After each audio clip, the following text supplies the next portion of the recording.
Good afternoon, everyone. I would like to call this meeting to order and acknowledge that we are in Treaty 1 territory, the home and traditional lands of the Anishinaabe, Innu, and Dakota peoples, and in the national homeland of the Red River Métis. Our drinking water comes from Shoal Lake 40 First Nation in Treaty 3 territory. My name is Carrie Linklater. I am the chairperson this afternoon. On the panel, I am joined by Ms. Linda McFadden and Mr. Doug Marks. Our city assessor this afternoon is Mr. Jeremy Pohl and Mr. Jonathan Spacek. Our administrative personnel is Mr. Jaswinder Kumar. To the Zoom participants of the hearing, please note you were placed in the waiting room until your property is called upon. When it is your turn, you will be admitted into the meeting. Kindly follow along on the City of Winnipeg's Board of Revision YouTube channel for the hearing process. Once the host admits you into the hearing, please close or mute your YouTube player. You will then be permitted to speak with respect to your property. Once your hearing has concluded, you can leave the meeting. We will be hearing applications for revision of the assessment roll in accordance with the Municipal Assessment Act. The matters for which revision is requested have been described in each application, and we will limit discussion to those matters. Statements that are made at this hearing are sworn testimony, and anyone speaking to the matters must be sworn in. Be advised that comparison of assessments of properties are not considered evidence by the board. The Board of Revision is appointed annually by City Council and is independent of it and the city administration. It makes its decisions on the basis of the evidence provided at this hearing and issues a written order that will be mailed to all parties as soon as possible. Please note that the board's decisions with respect to an application may be appealed to the Manitoba Municipal Board. The matter pertains to assessed value or classification, or to the Court of King's Bench if the matter pertains to the application of exemptions from taxation. Should you wish to appeal, information on how to do so will be included with the board's order. With respect to the hearing process, I will confirm the points of appeal with your property to be addressed with each applicant following the swearing in. We will then have the assessor's testimony followed by questions that the applicant may have, and then the applicant's testimony followed by questions. Each side will have an opportunity to summarize if they wish. Once all of the evidence about an application has been brought forward, the applicant may leave. The process will repeat for each item on the docket today. The session will close after all the applications have been heard, and the board will deliberate in private and make its decisions. You will receive the board's decision by registered mail as soon as possible. And as information, all public hearings are live streamed, recorded, and will be part of the public record. This afternoon, we will be hearing items 1, 4, and 6, 7, and 8 on our docket. Mr. Kumar, would you please affirm the assessor and the applicant's testimony? Yes, ma'am. Thank you. Mr. Assessor, please state your full name. Jeremy Ryan Pohl. Thank you. Do you affirm that the evidence you are about to give at this hearing is the truth, the whole truth, and nothing but the truth? Thank you. Now, Madam Applicant, please state your full name. Monica Shaw. Thank you. Do you affirm that the evidence you are about to give at this hearing is the truth, the whole truth, and nothing but the truth? I do. Thank you. Thank you. Good afternoon. I'm sorry, madam, is it Miss Sean? But why don't you use my first name, Monica? It will be easier. All right, I thank you. No problem. Good afternoon, Monica, and good afternoon, Mr. Pohl. If you would like to begin with your brief. Sure. File number is 22463. Roll number is 12-022-09-7300. 630 Portland is the civic address. We have a 2023 assessment for $12,437,000. This building was originally part built. There's additions to the building, obviously. Started in 1907. Last one was 1963. We have an overall effective year built in 1963. There's approximately 162,320 square feet of leasable area in the building. If we turn to my page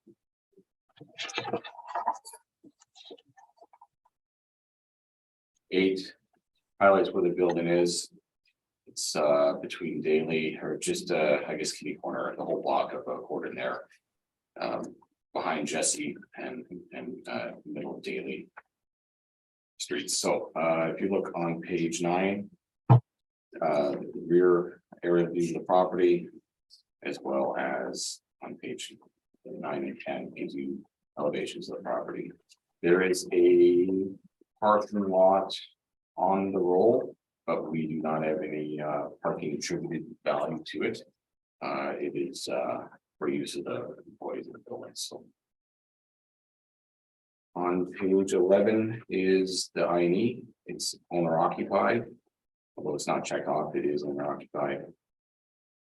And the code report is behind that as well, and indicated the significant impact. I inspected the property as there was issues arising from the appellant's information forwarded to us. It needed inspection. There was no one in the building other than the building manager that walked us through it and security. So on page 14 is permits that are associated with the building. Last major permit was in 2004 for 6.3 million, as well as numerous other permits with considerable less value in that. Comparisons that we'll be using today start on page 16. We looked at for overall the citywide Class C office buildings from 2018 to 2020, leading up to the reference date. For 59 comparables, we have 353,000 approximate square feet. An average rental rate of $12.62, a weighted average of 13.8, and a median of $12. So that's a pretty tight average, indicating weighted average, so it should be about $13 and around there. And then leading up to that block of time, I also looked at the 2015 to 2017 years, and there's 55 comparables as well. And the averages, weighted averages, medians was $11.80, $12.59, and $11.50. So, and again, a nice tight average, indicating a little bit of an increasing value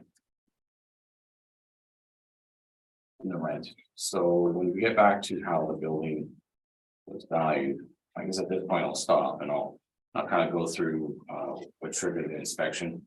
It was indicating that there was areas within the building that were damaged.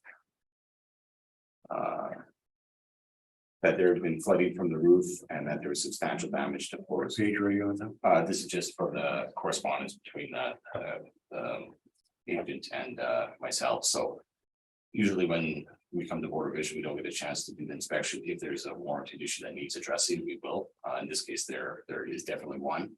Floors 4, 5, and 6 were substantially damaged due to flooding from the roof. That was what's here to do. I mean, I'm looking at the building. So when I went through the building, wasn't with the agent today. It was with the building manager who's been there since the 80s. I can't remember the gentleman's name, and I apologize. This hearing was originally scheduled for a few months earlier, but I can't remember his name at this point. But when we went through it, I asked him to show me all the floors. You have pictures of all the floors now, all the spaces in the building that are office space. I was not allowed, this building broken up into 2 different areas, basically, office areas that you can go through, and then more secured areas where it has the day-to-day aspects of MDS and privacy issues did not allow for any pictures to be taken in those spaces. So the storage warehouse component, which is about 62,000 square feet, is that. And due to privacy issues, we were allowed no photos of that, and that's quite reasonable. The use of the building is as the building manager explained, pretty much all phone calls that go through Manitoba go through that building. So they didn't want any pictures going through, and it was just generally an older, phrase it the right way. It met the utility of what they provide, and it is older and dated in that aspect, but realistically, it doesn't need any updating as far as what the actual building is. It serves its use. So that's best way to put in it. It's mechanical in nature. It's to what they're doing. So that's why it's the storage warehouse component. The rest of the building done in different parts. You have photos of every area from the basement all the way to the top floor. And I specifically wanted to see the damaged areas that could be occupied or had issues with related to the fire. And the gentleman indicated, or sorry, not fire, water damage. The gentleman indicated there was no real damage. They had a chiller on the roof leak. They fixed it, and that was done some years earlier, which isn't an issue and hasn't been an issue since they fixed it. So he indicated the reason why there is no one in the building at this particular moment in time isn't because of that. It's because of COVID and people working from home. So as we went through the building, you'll notice that there is it's all vacated, the lights are dimmed and everything, because you wouldn't expect to continue on in a building that's completely empty and have it lighted the way that when it's occupied. So you have a good physical characteristics of the building. There was no issues for the 4th, 5th, or 6th floor. They're completely occupiable. There was one small section on, I believe it was the 3rd floor. There's photos there that the gentleman indicated there wasn't really much use for the spaces. It's a little bit more functional obsolete. There's a bit of a dip in the floor where I guess they had like kind of like a command center, I guess you would say, but it doesn't really meet the needs anymore. But aside from that, the rest of the building is fully occupiable. And even that area is occupiable too. It just has no real use for it to do anymore. So from that point in time, there is no barrier to marketplace. There is no areas within the building that can't be occupied. So there is no reduction that I see from leasable area, and the leasable areas that we have are appropriate. So I'll move on from that point to the actual workups on page 3. As indicated, the storage warehouse is about 62,000 square feet. We have an overall rent of $4.78 applied to it. It was $6.61 for the above areas, and then for the basement areas of that, it was $2.35. So overall, $4.78 is very reasonable in downtown areas and off downtown areas for storage within agencies. We agreed between $5 and $7 per storage rate alone. So to have a completely mechanical area that's related to the operation, to having it at under $5 overall is very reasonable on my side. So from that point, we have a PGI of $296,805. Attached to that is a 6.5% vacancy loss, which gets effective gross income of $277,513. Our non-recoverable expenses at 3%, and our shortfall, which you will notice because it is a storage warehouse area, mechanical area, is less than the office area, obviously, at $3.85 a square foot, which then produces a net operating income of $253,649, and we do cap that with a higher capitalization rate, knowing the building of its age and quality, and we do have a very high cap rate in considering the marketplace at 9.35%. So that capital value is rounded to $2,713,000. So on the next page, we have the office component of the building. It's approximately 100,000 square feet, 100,228 square feet, and we have $11.18 a square foot. So it is just a bit below average, a bit below what we see in the marketplace at the reference date being about 13. So we now have a PGI which is attached to that at $1,120,549. Our standard vacancy of 12% gives us a PGI, or sorry, effective gross income, I should say, of $986,083. Our expenses that are not recoverable at 3%, and our shortfall at $10, as it is an office. It is the office component, not the storage warehouse mechanical area. At $10 gives us a net operating income of $836,227. And again, we cap that again at a higher capitalization rate, given the nature of the building, the condition of the building, and the use of the building at 8.6%. So that produces capitalized value of $724,000 rounded. So the two capitalization rates employed today are the considerable high end of the spectrum at market, but compared to market, but it is reflective of what the building is. So on page 5 is a summation of the two income streams, which produce a $12,437,000 assessment combined. Generally, I feel that should be confirmed today. It does take into account all aspects of the building. We don't have this graded as an average or even a better than building. It is a below average C. We have accounted it as such. It is an owner occupied building and has been for some time. And as you get with owner occupied buildings that don't participate in the marketplace, you do get general maintenance, tenancy issues that would be generally updated and improved throughout the years, given your difference of tenancies that come through the building. Your tenant visits should be carried out more so. In this case here, it seems to be a bit dated, a little less done. But again, that is based on the owner's use of the building, and that shouldn't be any downward allowance made for that. So pictures are available to the panel. You can go through the entire building as such. And as it sits, I think the 12,437,000 is appropriate to assess. So without more questions. Thank you. Monica, questions to the assessor? Yes, just a first question that refers to the page 16 of your brief. You mentioned that this was Class A offices. The No, rental Class rates that, I'm Class sorry? C. They're all Class C offices, exactly the same as the building that is being assessed. So every one of these comparables for both 6 years leading up to the reference date. Again, I looked at more than just 1 year. I looked 6 years up to the reference date. Is Class C. Okay, thank you. And you also mentioned that there is a parking associated with the building. I'm looking at the page 1 of your brief, and it says plan area is 33,384, and the basement area is 33,384, but the land area is shown at 48,000.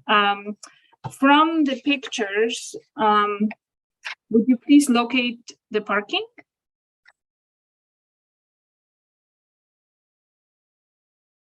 Where is the parking? Page 8. You can see it on both pictures, on the aerial and on the ISOD view. So are you okay? So you're referring to a small sliver of land at the end of the tower, basically, Yeah, correct? it's a parking lot. And how many parking spots do you think you can fit in there?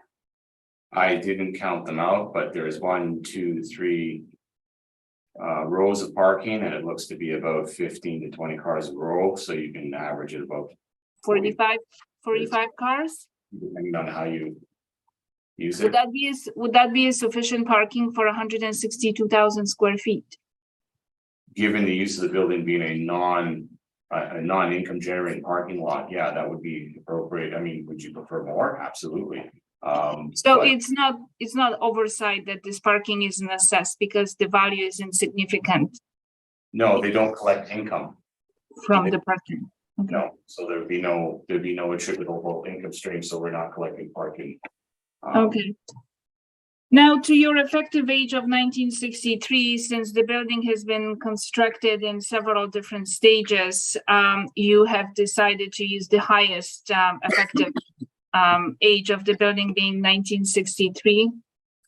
No, it's based on our data, which I brought in some of the permit work, which is on page 14.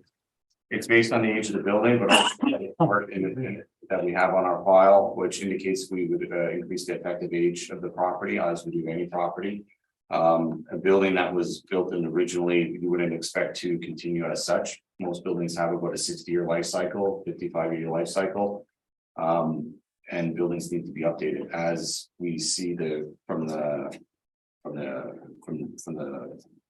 permits we have on file here. We see several $1 million being put back into the building in the last. Well, I don't know about several millions of dollars. Last one was February 24, 2004 for $6,300,000. Yeah, if you add them all up, that would equal. You don't have that building permit listed here, do you?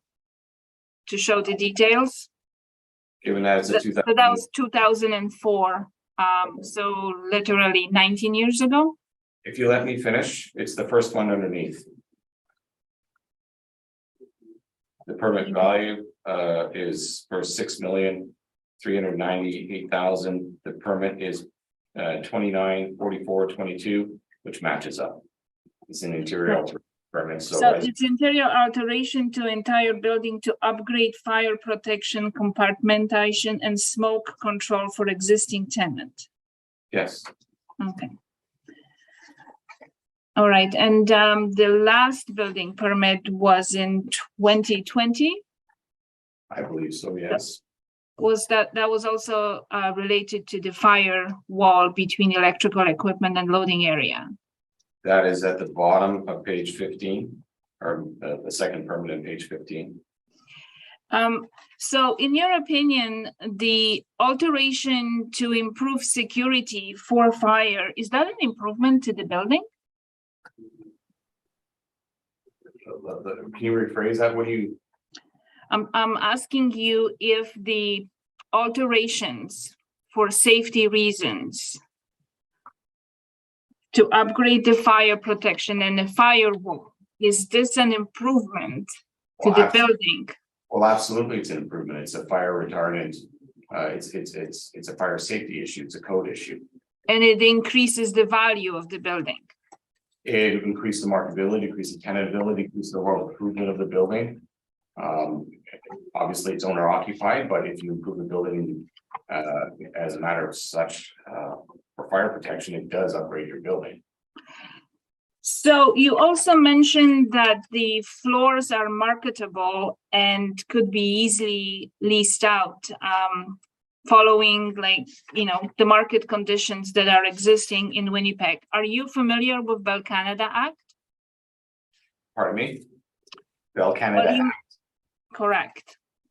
It has been provided to you through our exchanges prior on the previous appeal and on this appeal, and we spoke about it. You talk about marketability of this building and leasable possibilities. So I'm asking you about Bell Canada Act. Can you please refer to where it is in your brief? Bell Canada Act has been included in my submission to the board. So if you're going to speak to your submission, that's okay, but that's part of your submission. Okay, so you are not aware of any restrictions that are placed on the building in terms of marketability or leasability of the space? If there's any restrictions placed on the building from the property owner's perspective or from Bell Canada's, that would be a contract or a leasehold issue where we're evaluating on a fee simple basis. And if there's any complex or nuances involved in that, I'll let you speak to it and I'll be able to cross-examine you. So you are not aware of any outside sources that will prevent this building from being leasable? You're not aware of that? I'll let you explain that. That's in your information. Well, you mentioned to the board that the building was marketable and leasable. So I'm asking you. To the board, just like every other property we value on a fee simple basis as unencumbered by lease. Okay. Well, there is no revenue generated in the building, either in the building or in the parking lot, because the building is entirely owner occupied. So you have taken the income information from other C-class buildings to apply to this building. So you are treating this building as any other building in the city of Winnipeg that could be leased out.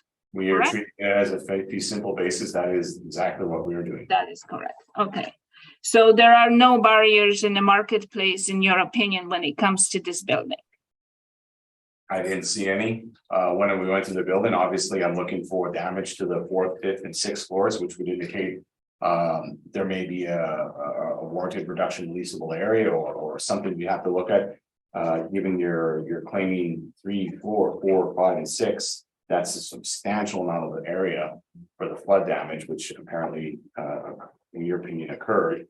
So that's triggered the inspection. And after I went through the building, there was zero indication of that and that it ever occurred. So at that point, there would be no barrier that I've seen.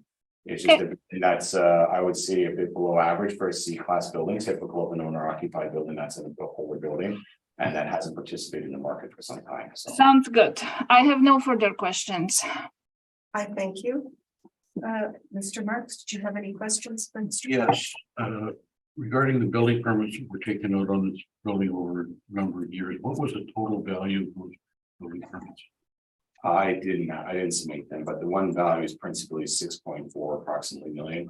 And then we have about 400, you're looking at maybe another million on top of that, so you look at about 7.5 million.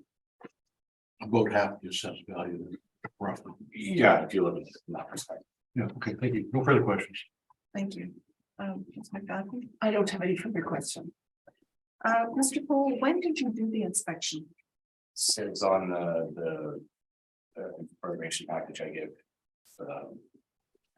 Oh. Yeah, it's a date on Okay. it. Can you Um, just, few months back, it was. This year, it's October. usually scheduled, sorry, October 4th, I think. I think so. It was October. Yeah, this was originally scheduled for another day, but it ran late, so we're doing it today, yes, so. all right. So in October then.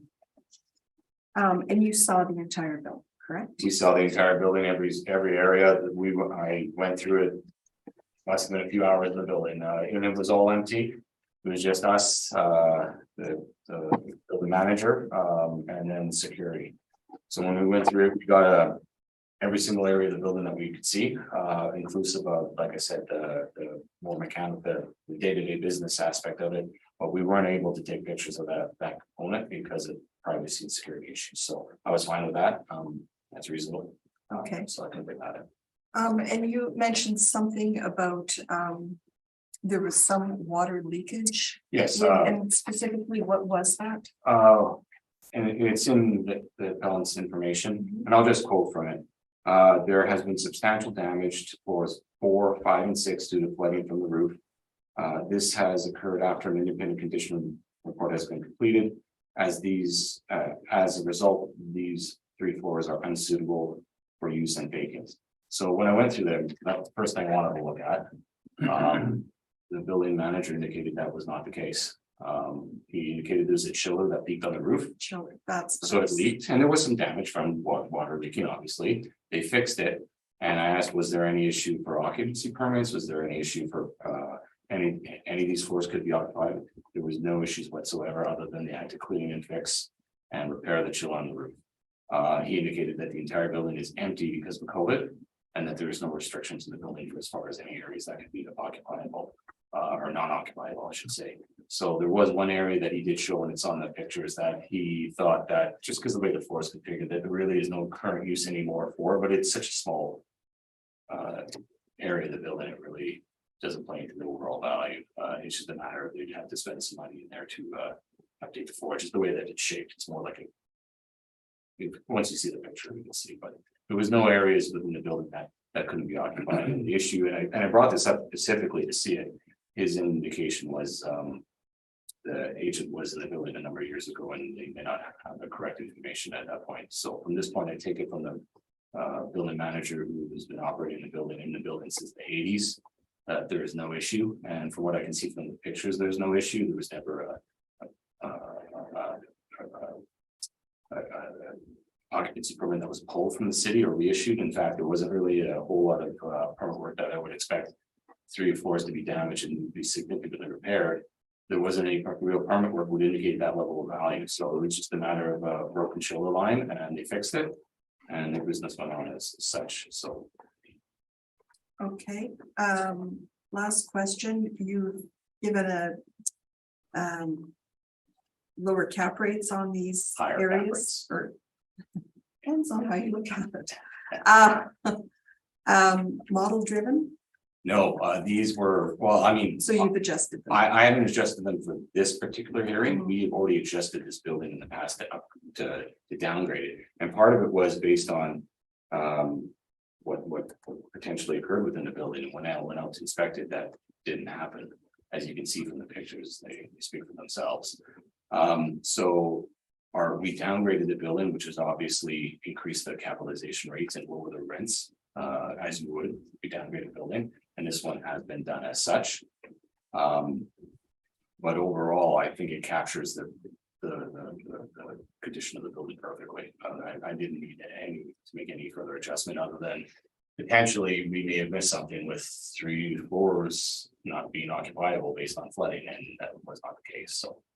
All right, Just one more question. So you have classed this as a Class C building, but it's below average. So what specifically did you see that is making it below average to? And that's what I- Class Cs? And that's what if you look at the pictures, the spaces are more dated. Some of the spaces are more dated. When you look through a building that has multiple tenancies going through over the years, typically tenant fit ups, they make improvements for the physical, what you would see, carpet area, that kind of thing. That's maintenance that you generally do and is part of a building that's occupied, that's not owner occupied, that's occupied by tenancies. So you're keeping up with that maintenance of the building. In this case here, and in many cases, you see owner occupied buildings that don't generate an income, they simply occupy the property owner. That falls into a state of deferred maintenance.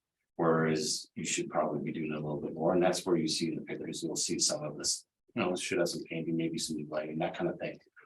Carpeted areas maybe need, but all that is general maintenance. And all that, and I'll say it the same way as if you do residential home or a Class A office building, in this case, a C building. Owners have responsibilities to maintain their property. If they don't, we shouldn't be making allowances to negative. Same way, if they do maintain the properties, we shouldn't be making positive adjustments for that. General maintenance should be occurred, but it shouldn't be, if it's deferred based on the owner's elected choice, it shouldn't be making a reduction in value for this panel to do that. I don't think it's appropriate. So in this case here, when I went through it, that's all I seen. I didn't see anything else. I looked through the condition reports of the building too as well, which you'll see today. And those reports indicated good condition building, a base condition. And I'll get into that more cross-examination because I don't believe there should be any reductions made to them based on what we did see. Thank you. Yes, go ahead. Mr. One Marks. further question on the building permits. By the looks of all the different building permits that were taken out, a lot of this is general maintenance over the years, except for the one big one, it's $6,298,000. So it sounds like they were trying to keep the building in good condition overall. Yeah, and that's what the report, like, basically, like, when you go into a building that's more active in the marketplace, and obviously this isn't active in the marketplace, it's not occupied. When you have any tenants come in, they paint the wall, they fix the ceiling, they update the freshman work in the building. And that's all this needs is a tenant improvement, if you look at it like that, or a tenant a fit up, Right. common words. That probably needs some spaces within this building, and if you had that, you would generally get a bit more rent in that, and you'd be looking for a bit more positive rents associated with the building. But in this case here, you can go through the building if you like. Again, the lights were turned down because you're not going to light a building, you're not going to heat it, if it's 100% occupied. And correct, the way that COVID rolled around, that's what this building does. Okay, thank you. Hi, thank you. Monica?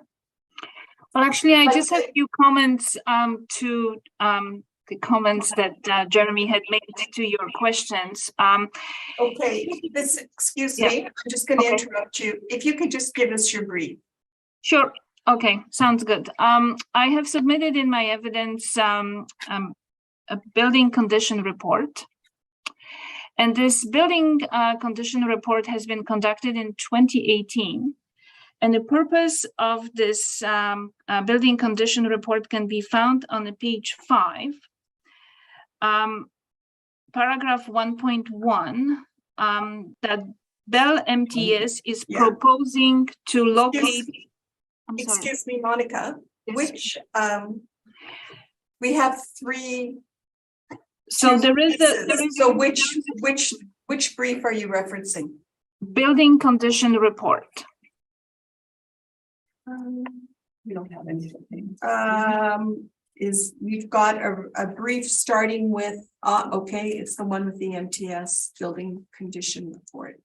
Okay. It's Okay. number 3. It's the Yeah. third one. So on the page 5, what was the purpose of this a report to be conducted? It's quite an extensive report, close to 200 pages.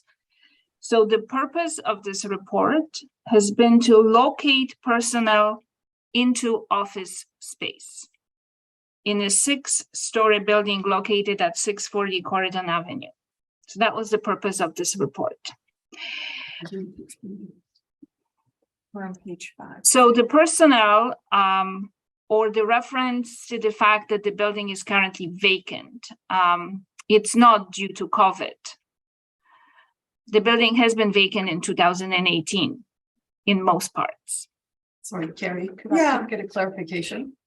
What- Under the project description, Monica, it says building, and you just mentioned building at 640 Corridon. So Are we talking about the same building? Yes, it's the same building. In MTS's books, it's called 640. Okay, But there are 3 municipal addresses, really, and municipally it is known as 630. But we're Okay. talking about the same property. thank you. Okay.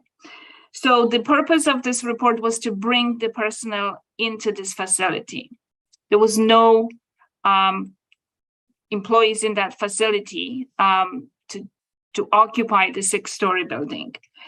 And I will go back to what was already said by Jeremy. The purpose of this building is called Fort Rouge Telephone Exchange Building. And what that means in Bell's methodology, MTS methodology, is that it's a critical facility without which you will have no telephone service in the city of Winnipeg. So that is the main purpose of this building. It's not an office building. It's a switch center. It's an exchange for telephones. It also houses 911 calls and other emergency services that are required of Bell to provide the city of Winnipeg. So that is the main purpose of this building. Now, the building has a 110-year history, the first part being built in 1907.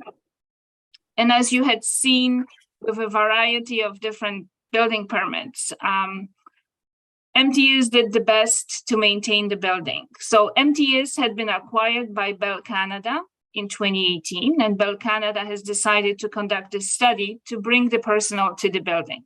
It's a good location, and they thought that it will be wise to use the facility as they exist. So this building report, and you probably haven't read it, so I'm just going to touch on couple of items. I'm just sorry about that. So the following pages describe the historical and general building information, but I would like to go to the page 11 of this report and speak to you about a general layout of the property. Because it has been built in so many stages, it doesn't have a flow that a regular office building will have. So it has redundant stairwells, different exits and entrances. It has several lobbies. It has elevators that service different parts of the building, and they're not connected. And so on and so forth. The building condition report lists all of those deficiencies. The biggest problem that they are seeing is because the building has been built in so many different stages, it's not efficient. So the report in a nutshell proposes to demolish the office portion and rebuild it. And they state that on the page 5 in the executive summary, in the second last paragraph, that the building is beyond or near the end of its useful span, requiring a replacement. So yes, the pictures look nice, and I'm sure you've seen Mr. Paul's pictures. But when a bunch of experts actually went to the building, this is what they discovered. Okay, so going back to the 3 points that I would like to address with you, the condition of the property, it's certainly an issue. And in Mr. Paul's opinion, that building is below average because he did allow a lower cap rate and a lower rent. So there's no argument there. The question could be how much below average that building is, and is that building suitable for occupation? So just some of the comments that have been made as a result of the questions. I have inspected this building in 2018. And this has been a year where there was a roof leak that affected the 3 floors that were mentioned. I understand that the roof has been fixed and there is no more any damaged. But as per report, since 2018, there were no occupants in that building. So it's not COVID related. We had no one in that building since 2018. So that's the point I would like to make. Now, I wasn't at the inspection where Mr. Paul talked to my FM, but some of the comments were not accurate, and I believe Mr. Paul put some comments in FM mouth.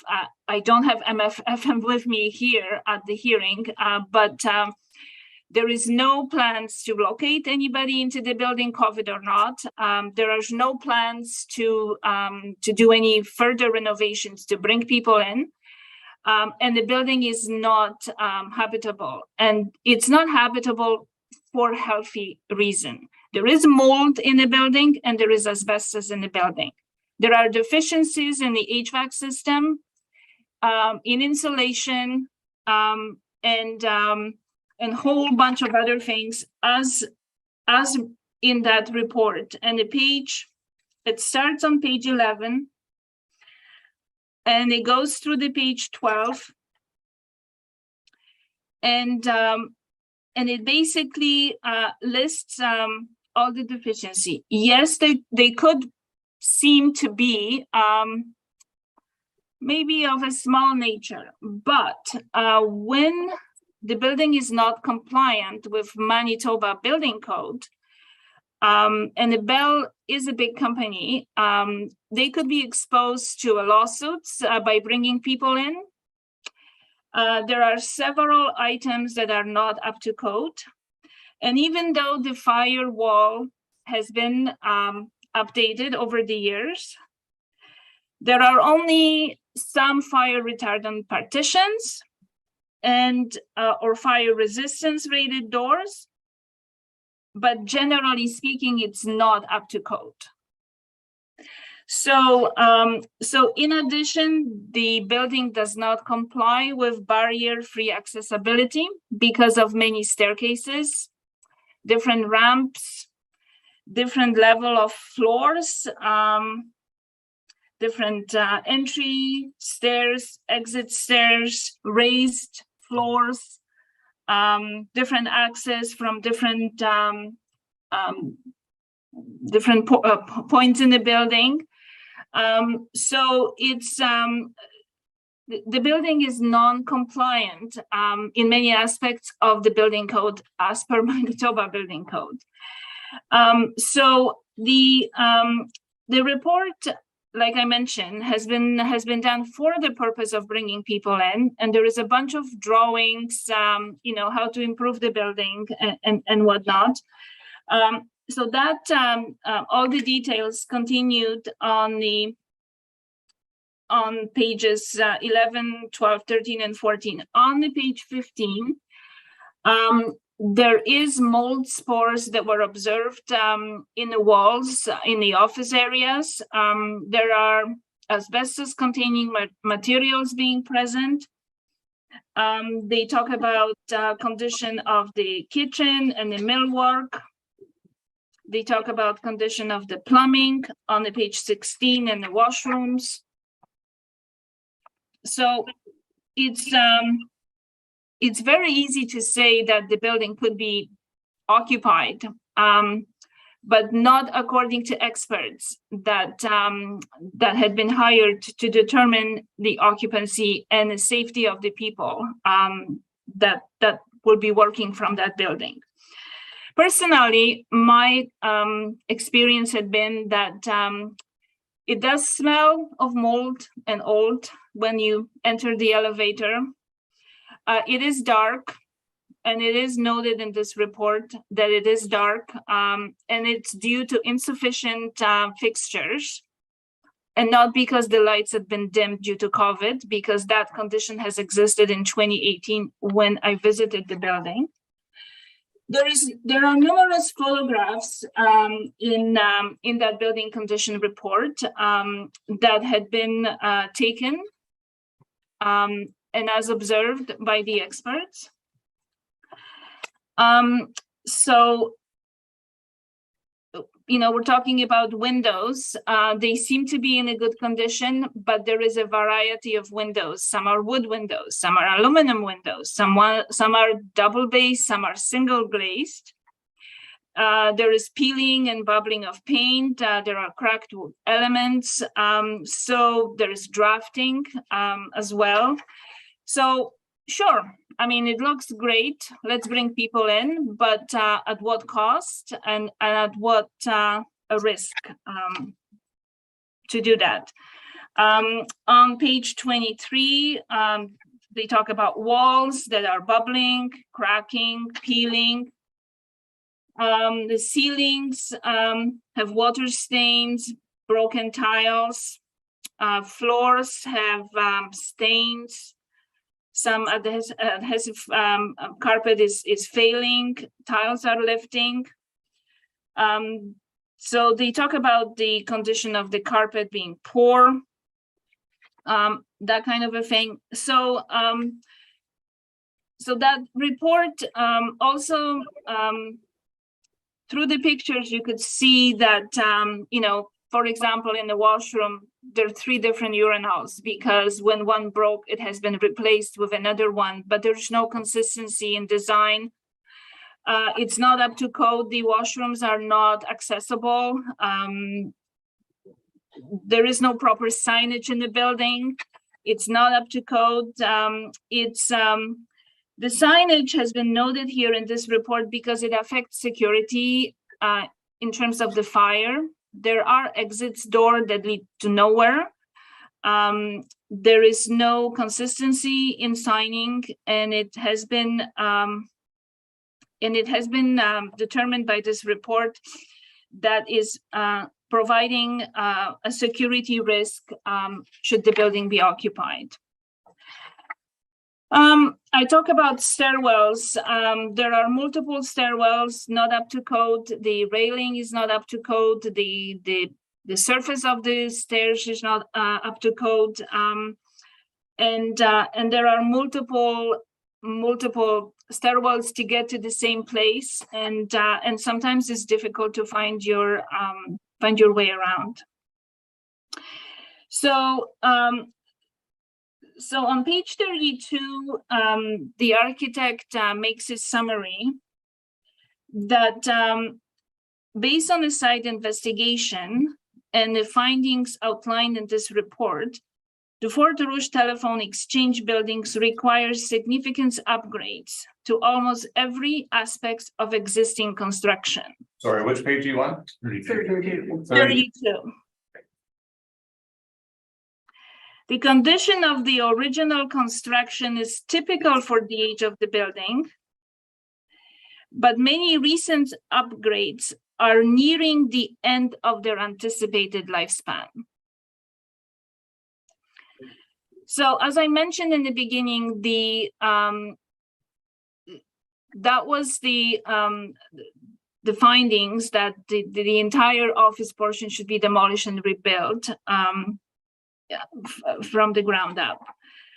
I will give it to Mr. Paul that the building does have a structurally sound frame. Okay, that is quoted on the page 33. So structurally, other than a few cracks in the basement floor, which I noted on the page 35, there are no problems with the structure and the envelope of the building. I have to mention to you that because the building has been constructed in 1907, it does carry a heritage designation. We don't have many of those in Canada, but wherever we do, the city usually requires to follow and to preserve the historical nature. So that has been examined as well. So it would have been additional cost to do that. So that's on page 33. So the recommendation of the architects, as I mentioned, is that most of the components in the building are near the end of the life. However, this structure is sound. Therefore, rebuild would be recommended to accommodate people. So that's in regards to my condition report. There is many more pages in there, but I would like to now maybe cut this a little shorter and tell you that we have no issues with the rental rate that is applicable by assessment department or the cap rate that is applicable. And the reason we're saying that is that it is consistent with the study that has been done. So the average rental rate of $12.62 for all C-class buildings in the city, and recognizing that this is a below average, and the applicable rate is $11.82, which is $1 less. We find that acceptable. When it comes to cap rate, the adjustments that have been made to the cap rate are acceptable because it has been recognized that the building is below average. The board really has no reference to determine if all of those buildings are C buildings, whether they have been built, and the board has no really information in regards to that. But we have no issues with that. So $11.82 applicable to an office area, to me, it's reasonable as a Class C below average. So no argument there. Where we do have issue is the vacancy. And the vacancy, as clearly indicated, the building has been vacant in 2018. I have seen it with my own eyes. I was in the building in August of 2018. That was way below COVID. And the building was vacant at that time. The other condition for the people to move into that 6-story office building was a lack of parking. The parking lot that is there, it's not sufficient for everybody to go in. And the street parking is limited to 2 hours.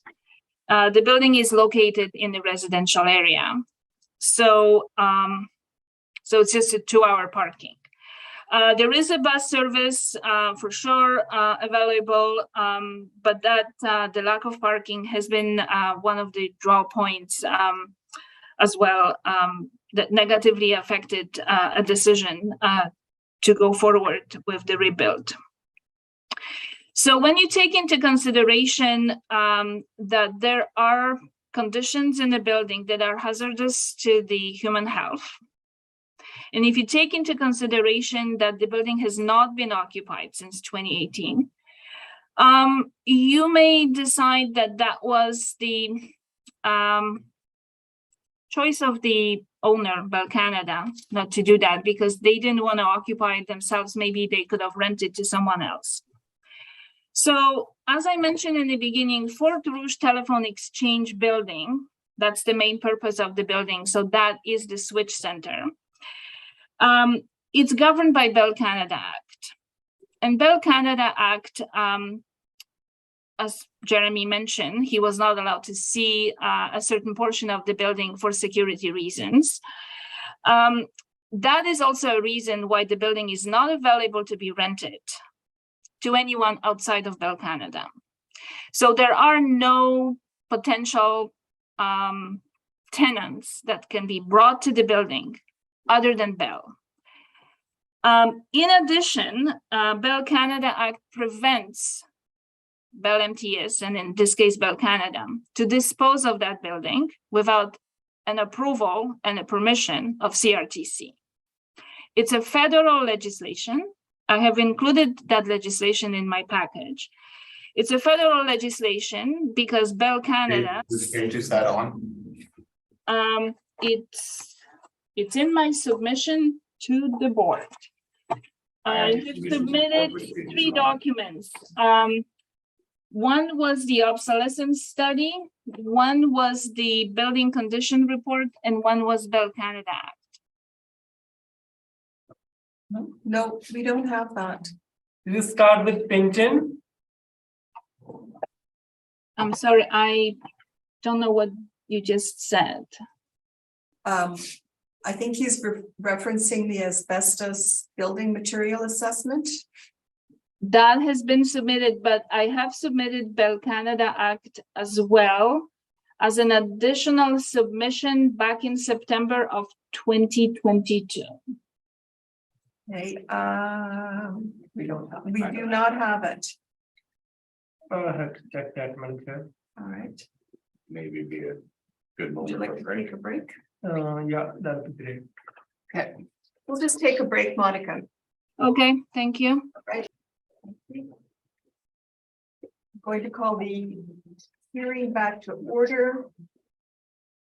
And Monica, you were going to discuss the Bell Canada Act that we all have now, correct? Correct. So on the page 6 of 7,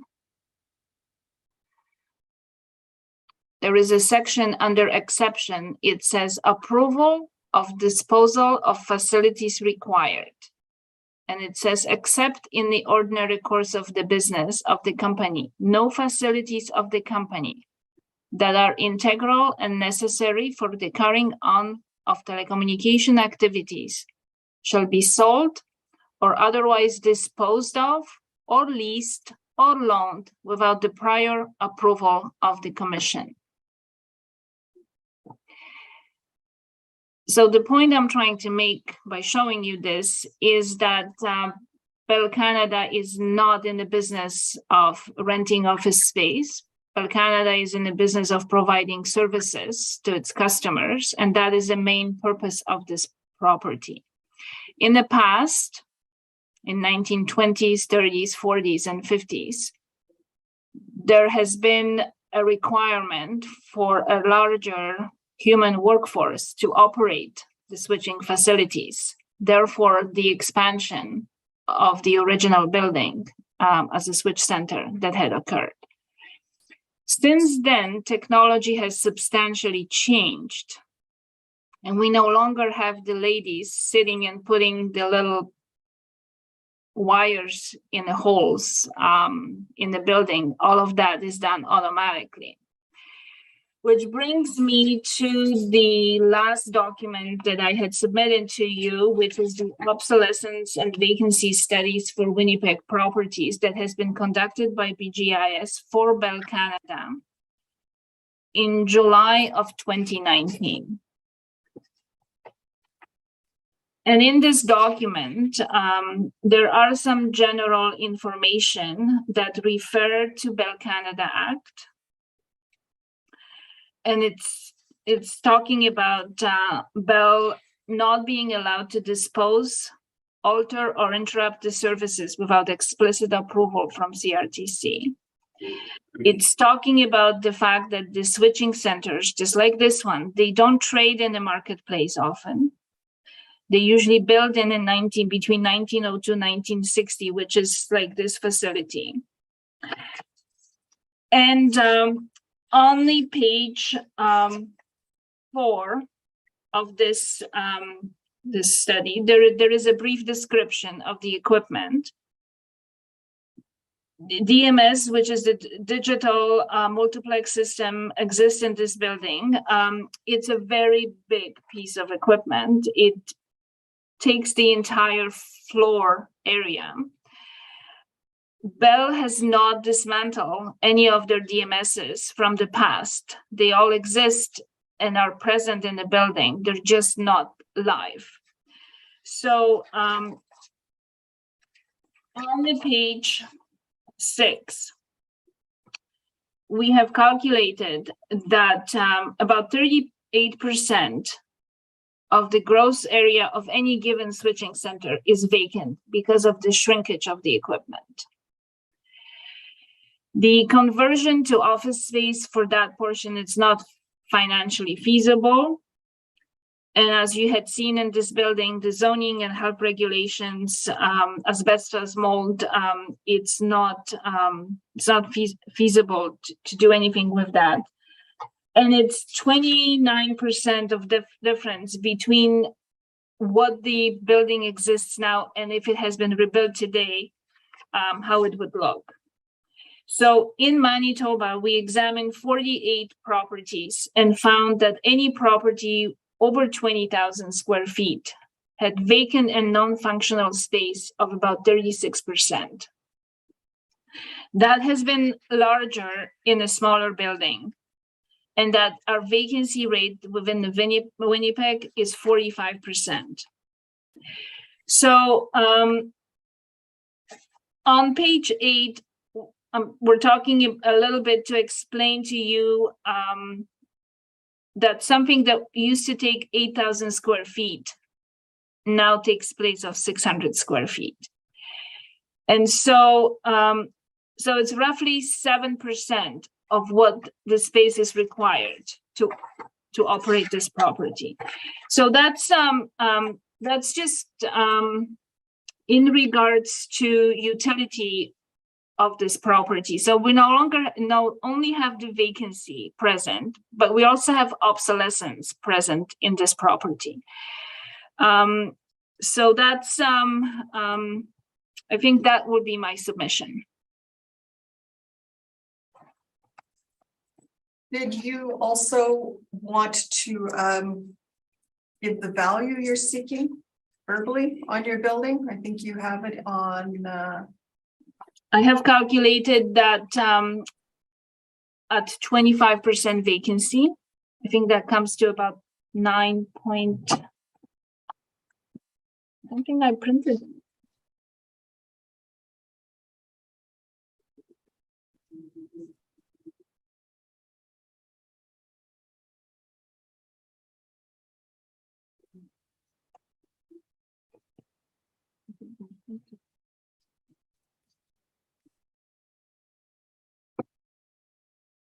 Just 1 second, I'm sorry.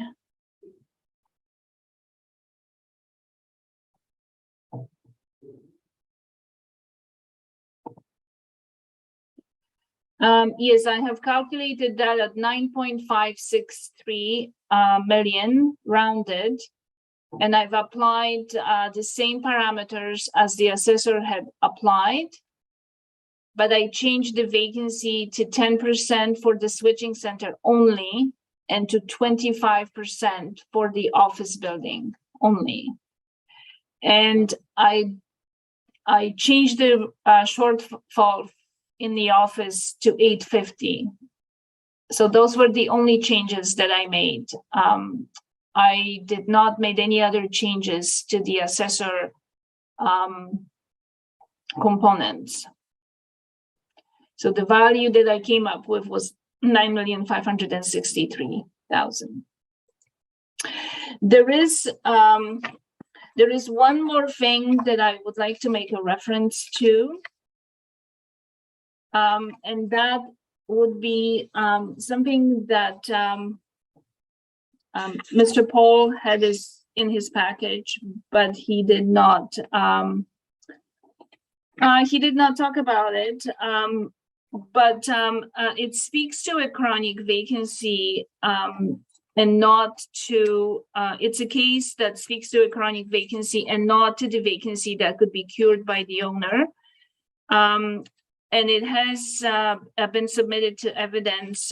It's the assessment appeal for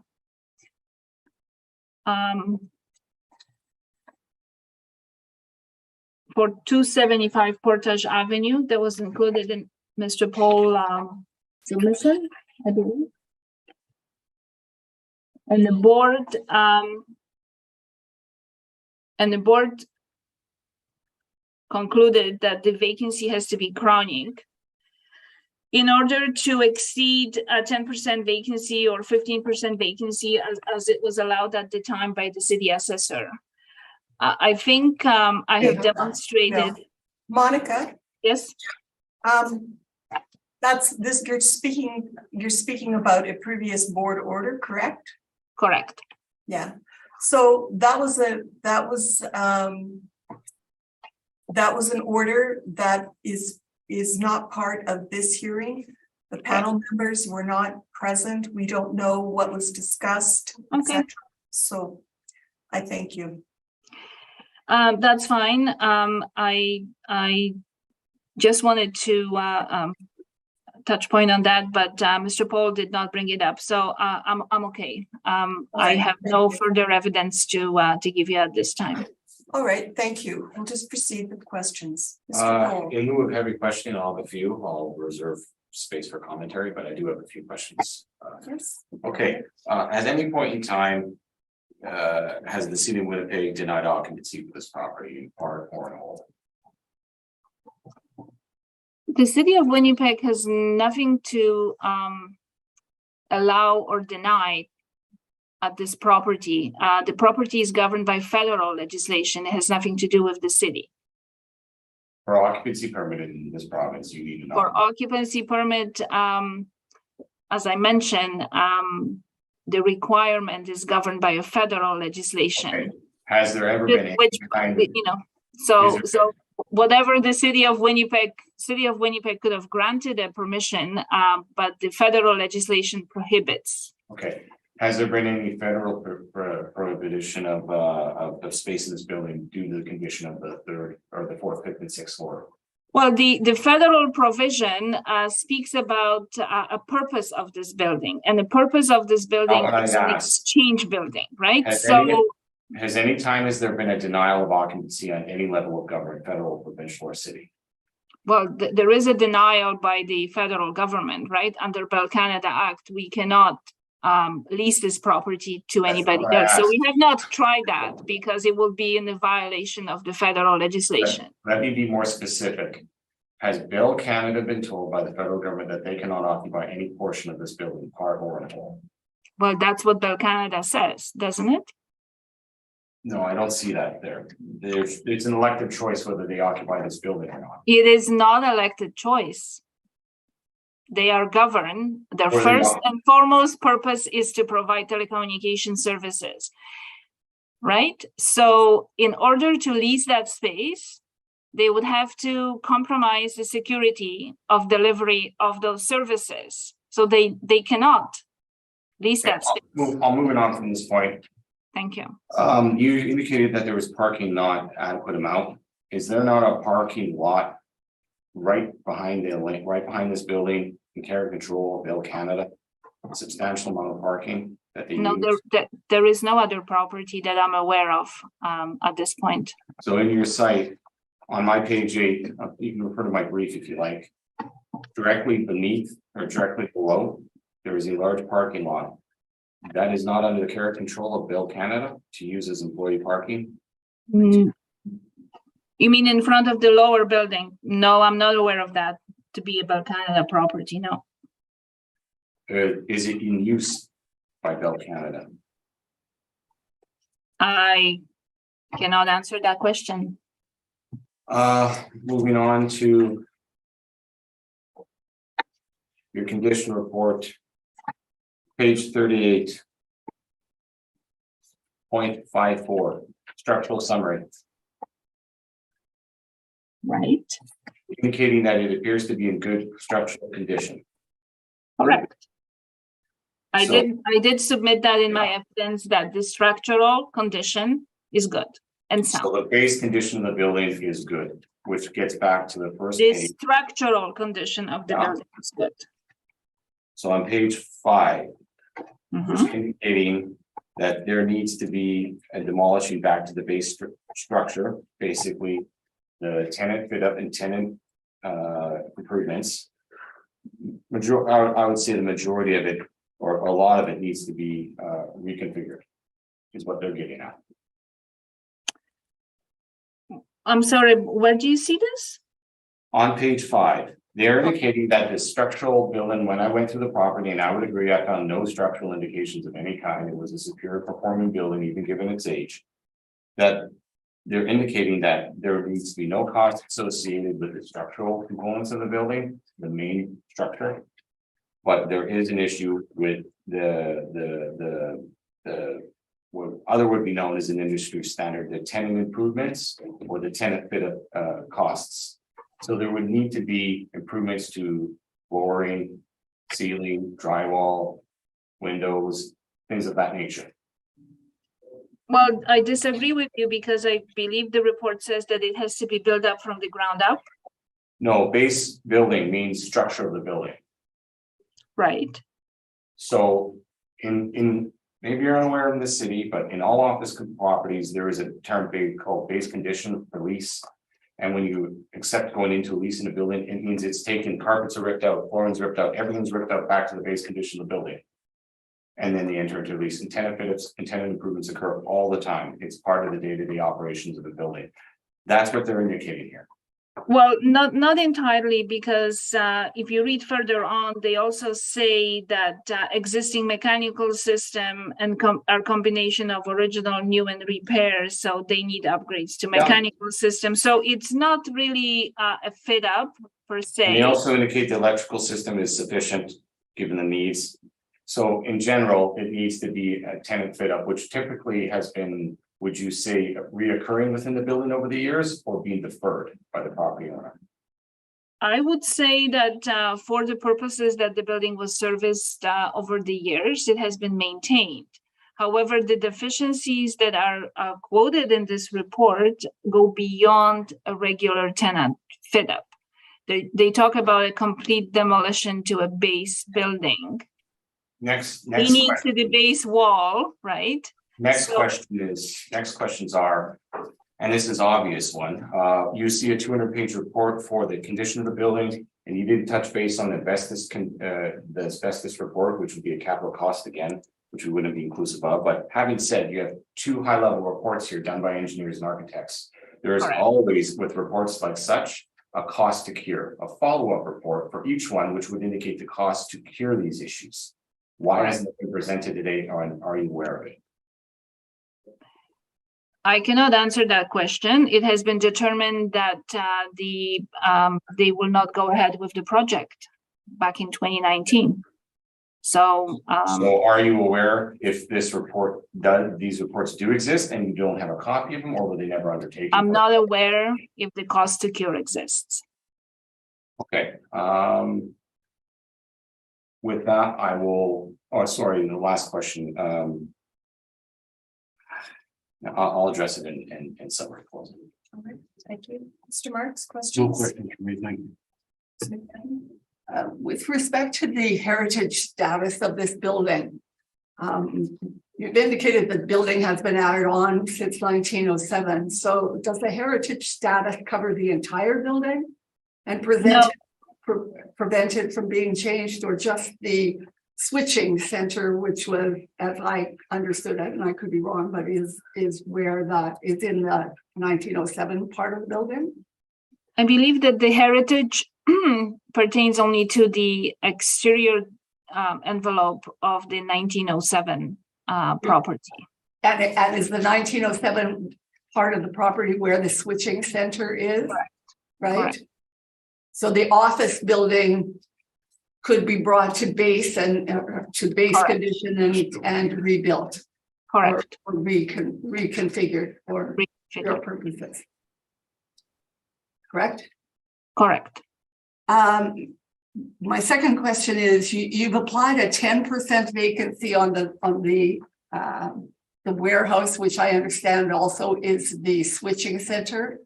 What's the explanation for the 10% vacancy on that part of the building? I guess that's historically what was applied by the Winnipeg assessment. And I just left that portion without further adjustments. That allowance has been revised to 6.5% on the current assessment, but the building had enjoyed 10% allowance on the prior assessment. I wasn't aggressive an application of the vacancy as per my obsolescence and vacancy report, because I have recognized that the below average rental rate that was applicable and the cap rate that was applicable has taken into consideration some of the issues. So I wasn't aggressive in application of the vacancy. Okay, and your application of the 25% vacancy is your argument that this building is chronically vacant and Correct. can't be used. Okay, thank you. That's all my questions. Okay. So Monica, this building ran as an MTS building up until 2018 when MTS was acquired by Bell Canada, correct? Correct. So then I'm going to assume somebody at Bell Canada decided to have an inspection of this building, correct? Well, I can't really confirm that or deny that. The entire portfolio of MTS has been acquired, which includes about 11 properties in the city of Winnipeg and about 700 properties outside of the city of Winnipeg. So I don't know if all the properties have been inspected, but so I can't really say yes or no, or if you're leading me to say that they made some business decisions after acquiring MTS, I can't answer that either, because. Okay, so then, sorry, then I'm just going to rephrase this. What brought about this report that you were citing this afternoon from the architects, the engineering reports, etc.? So the building condition report was done because MTS is also leasing space in the city of Winnipeg in other locations, like on Ness Avenue and downtown on Market. Yes, and but so they have asked for that report in order to consolidate employees from the lease locations and move them into the own locations to reduce their costs. So that was the purpose of conducting this report. So the employees from other locations that are leased, for which Bell Canada pays rent to other landlords, can be moved to an own property. That was the purpose. I will follow up. yeah, okay. So you stated that this building has been unoccupied since 2018, correct? Correct. Okay. And these other employees were housed in other buildings within the city, correct? So they remain at other locations. We have offices and lease locations on Portage. We have downtown in several buildings, several floors on Marketplace. I want to say it's a quite large building, right? So there's many employees there. Yes. Okay. So then I'm just wondering if this building has been vacant since 2018. And I understand you've stated your restrictions with the CRTC. Then is there any move? Is there any move to move forward on this and address these deficiencies? I'm just wondering why the building is remaining vacant. So, I mean, COVID certainly contributed to an extension of this vacancy, but it wasn't a cause. Right. So so the fact that that in 2020 everybody started to work from home, although that is limited for employees of Bell Canada because the building still has to be maintained for the purposes of telecommunication. But say the office portion has been put on hold because of COVID, for sure. Okay. So has there been any attempt from Bell Canada to contact CRTC in regards to this building to ask for this building to be put up for sale?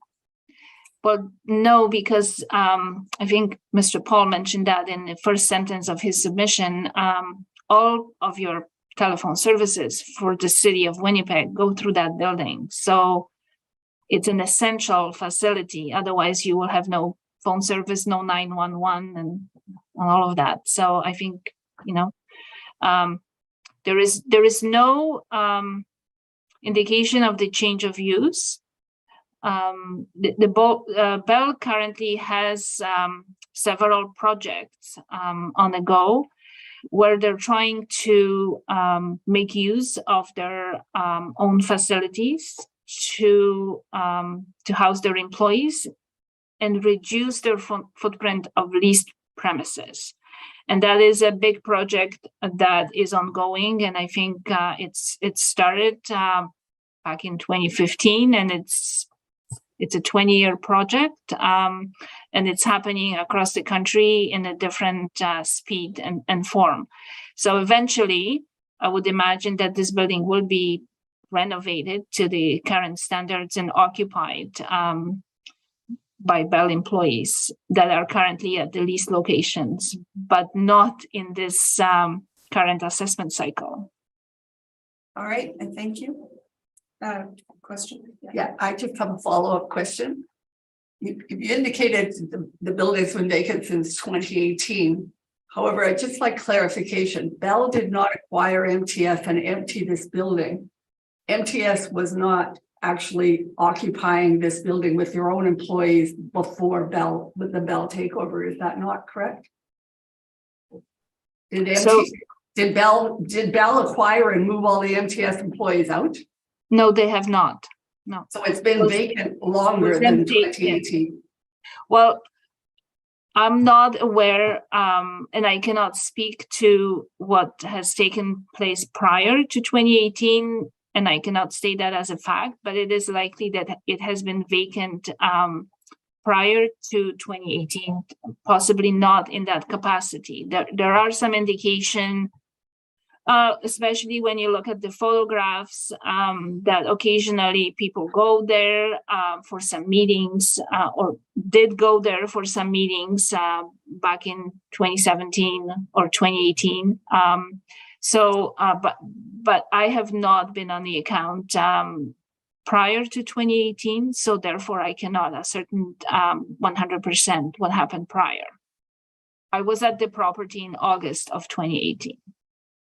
Just looking at the building and the building permits, there was virtually really nothing done after 2011. Well, the 2020, that's after it was vacant already, right? Right, and even if you look at that, those were just repairs to things that have broken down that had to be replaced. And also the permits do not actually indicate whether it was the office part of the building or the switching part of the building that had changed, correct? We can't. No.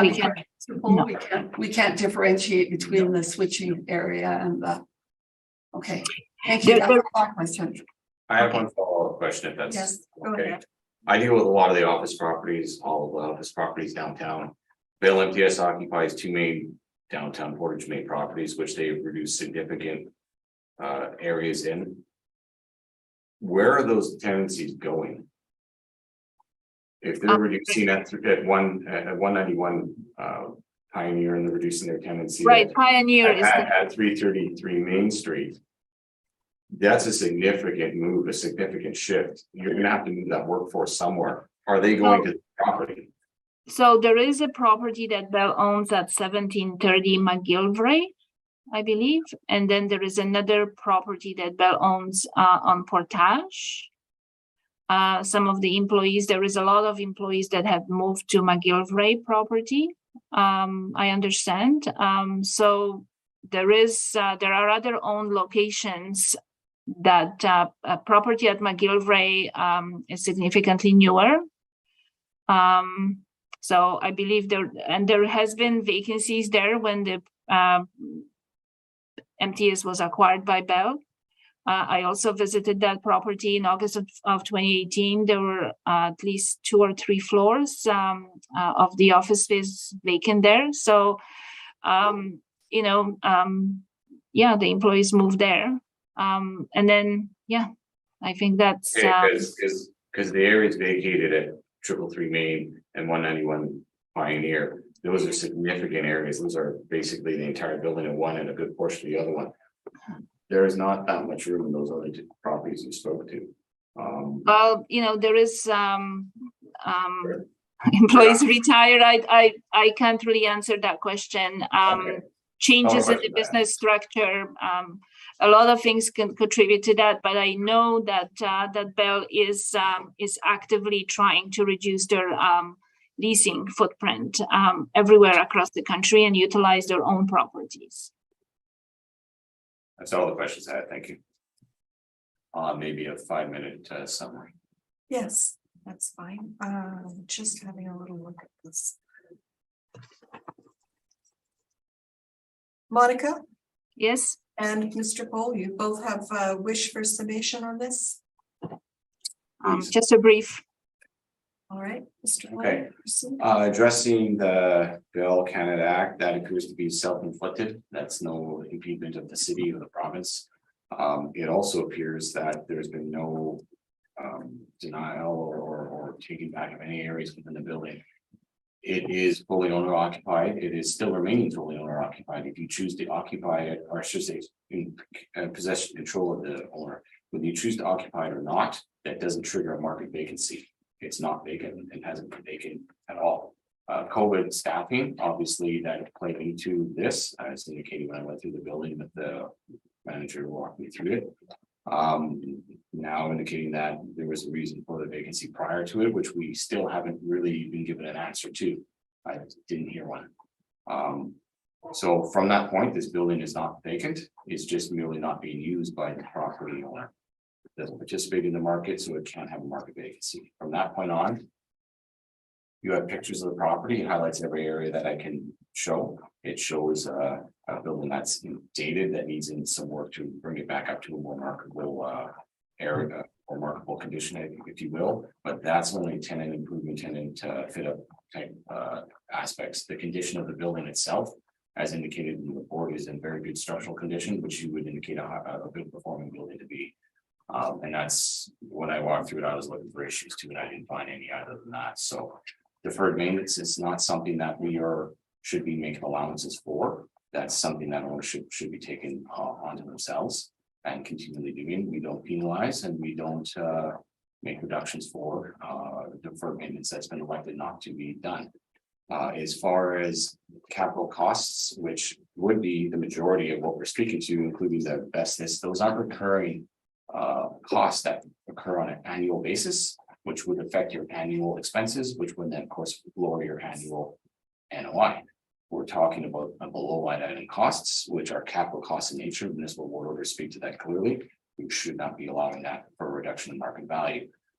From that point, if you do take that into account, the term is called double discounting. Whereas if you take if there was a cost to cure, if there was any indication of the 2 reports, which there should be, given the substantial kinds of reports that we're seeing, there would be a cost to cure. If you would take that off, essentially you would be double discounting because we've already made an allowance for the capitalization rate and the downgrade into the building. If you were to improve, and the rationale here is if you were to carry out those costs by a lump sum or by taking an amortization off an NOI, which in both cases is not allowed at a higher level of deal, you would be effectively double discounting because at that point you'd be improving the building, you'd be improving the effective age of the condition of the building, you'd be improving the life cycle of the building, and you'd be improving the rents that be associated and attributed to it, as well as lowering that cap rate back down to market. So you should not be employing that, in my opinion, and this law case law speaks to that. So in my summation of what's gone on here today, I think the allowances that we made for the property already speaks to it, and is appropriately assessed. As far as what's being asked today in a general way, I don't think it's appropriate here at all. There is no vacancy which occurs within the property. It's elective choice. There is costs that are more deferred maintenance, capital in nature. Again, they're not to affect market value. And quite frankly, I don't think we've been given a good reason to as why what triggered the vacancy to begin with in this building has an answer to the question. Why it's occurring and why it's continuing to occur. So at this point, I feel a market approach and what else is applied to it to come to $12,437,000 assessment is appropriate and should be maintained today. Thank you. Monica? Yes, thank you. So first of all, I'd like to mention that the fact that there are restrictions under Bell Canada Act, they are not self-inflicted. It's actually a federal legislation under which Bell Canada is bound. So it's certainly not self-inflicted. Also, any comments made by FM are hearsay because FM is not here to confirm or deny any of the assertions that he may or may have not made to Mr. Paul. In terms of vacancy and how long it existed and why it exists in a building,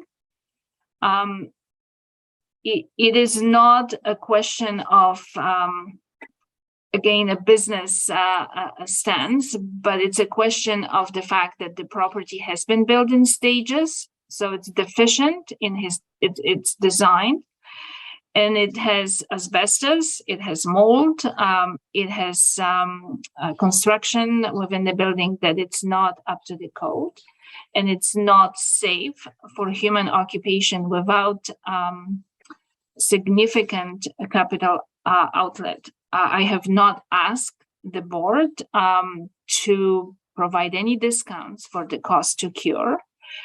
I have asked the board to recognize that this property, although it is assessed within market parameters with small discount because it's below average, but nevertheless, the components from the market has been used to assess this property. This property is different from other properties, is different from other office buildings. Because it belongs to Bell Canada, it has the obligation to provide services. It has obligation to provide the and safe environment for their employees. And so it is not self-inflicted. Throughout the years, Bell Canada has tried to maintain, or MTS has tried to maintain this building to best of their abilities. And you may very well may see in the future that this building will be brought up to standards, but it's certainly not a business decision. It is not self-inflicted.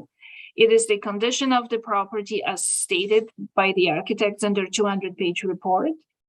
And the reason that I think the vacancy is the best vehicle is that we're just recognizing the limitation that are placed on that building. That's all. All the other components are right from the market. We're not asking for any discounts for cost to cure, simply to apply for their vacancy. Thank you. I thank you both for your briefs and your time this afternoon. Thank you, Monica. Thank you.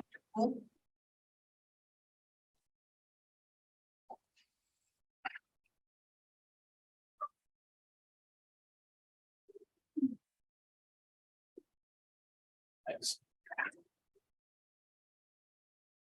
Thank you. Yeah.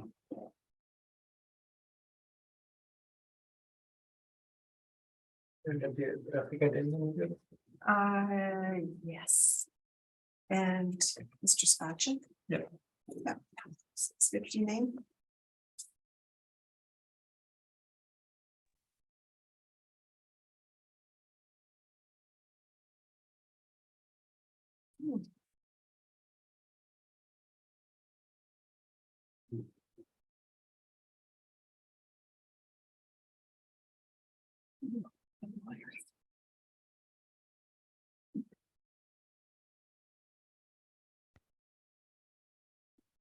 Hello, everyone.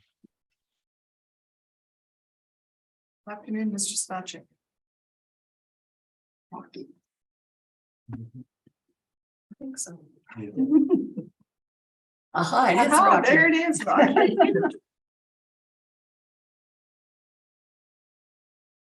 I received just. I have to say the main one. Yes, please proceed. Mr. Assessor, please state your full name. Jonathan Spacek. Thank you. Do you affirm that the evidence you are about to give at this hearing is the truth, the whole truth, and nothing but the truth? Yes, I do. Thank you. Mr. Neufeld, please state your full name. Rocky Neufeld. Thank you. Do you affirm that the evidence you are about to give at this hearing is the truth, the whole truth, and nothing but the truth? Yes, I do. Thank you. Mr. Mercury, please state your full name. James Mercury. Thank you. Do you affirm that the evidence you are about to give at this hearing is the truth, the whole truth, and nothing but the truth? I do. Thank you. All right. Good afternoon, Mr. Spacek, Mr. Neufeld, and Mr. Mercury. We are going to be looking at 650 Main Street. And Mr. Spacek, you've got a recommendation on this property. Yes, I do. You would like to speak to that, please? Sure. We are looking at roll number 22-3632, roll number 13096142200. The address is 650 Main Street. We have a 2023 assessed value of $22,594,000, and then that is split up between school tax exempt class code 480S and 50% taxable classification 60. I am making a recommendation today to reduce the value of the 2023 assessment to $20,515,000. And again, I've included the split of that as well underneath at the bottom of my brief, $10,257,540S, and then the same amount as 60T. Mr. Spacek, can you just give us what the basis of your reduction is, please? Yeah, absolutely. No problem. If you turn to page 4, I've actually tried to put two together. If you zoom in a bit, you can see at the top, I have 2023 original assessment. So what I've done is I've taken the original 2023 assessment. You can see on the first column that is blue is OFM. So we have 2 floors of the building. The first 2 floors, 42,620 square feet, classified as OFM, which is our office medical classification. And you can see the breakdown there. And then the second one is OFM as well, and that's you can see how it is split up, and then originally, and then what I've done is on the bottom of page 4, where I've made some changes. So what I've done is try to adjust this property to better show how it's performing and where it's located. So what I did was I've split it into 2 separate classifications based on how the building is split up. So the first, so we're at the bottom half of page 4 right now, the 2023 revised assessment. The first column in blue is OFM. So this is 42,620 square feet of office medical. This is the first 2 floors, and I've put it to a $20 blended rent. And it has our standard OFM parameters of 5.5% vacancy, $8 shortfall, 3% expenses, 8.45% cap rate for a total value of $9,024,848. And then at the end, that's 50% will be school tax exempt and 50% will be taxable. Beside that, the next column is the OFB. So this is our Office B classification. Again, trying to represent what this building relates for the 3rd and 4th floor. So it is 33,280 square feet on the 3rd and 4th floor. And this is kind of headquartered office space for the Winnipeg Regional Health Authority in there. And so I've used a $17 rent with the 5.5% vacancy, $12 shortfall, 3% expenses, and a 6.75% cap rate. So again, following our OFB parameters, and that totals $7,357,616. And then if you go to the right side of this, you have the blended income summary. So this is everything together. So across the whole building, you have 75,900 square feet. You have a total potential gross income of $1,418,000 across all 4 floors, for a total effective gross income of $1,340,000. Again, after all of our expenses, you're going down. You have our NOI of $1.2 million approximately. Our blended cap rate across for the whole building is 7.6%. 7.69% for the building. And then you'll see under that is the indicated market value. So the total value of the building, I have it as 16,382,464. And under that in the blue is the parking. So we're adding on the parking value of the parkade that is attached to the building of 4,132,000. And then so we're getting my total recommended value of 20,514,000. And this is a reduction from 22,594,000. I've also included the split underneath to show it how it is split.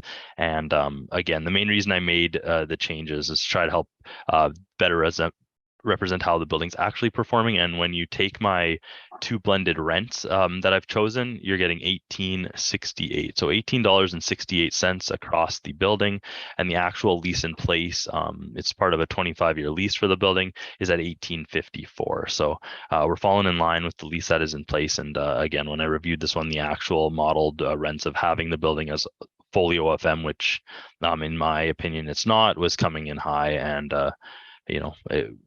performing better, showing better performance than it was. So again, that's the main reason, trying to get a little more accurate to how it's performing. So that's a breakdown of the value.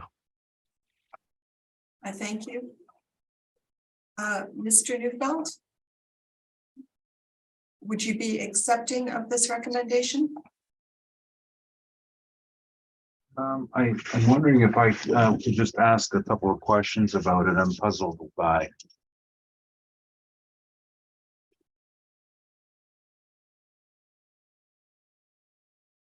Yes, go ahead. To the assessor, go ahead. Yeah, I'm trying to figure this out. It's page 4.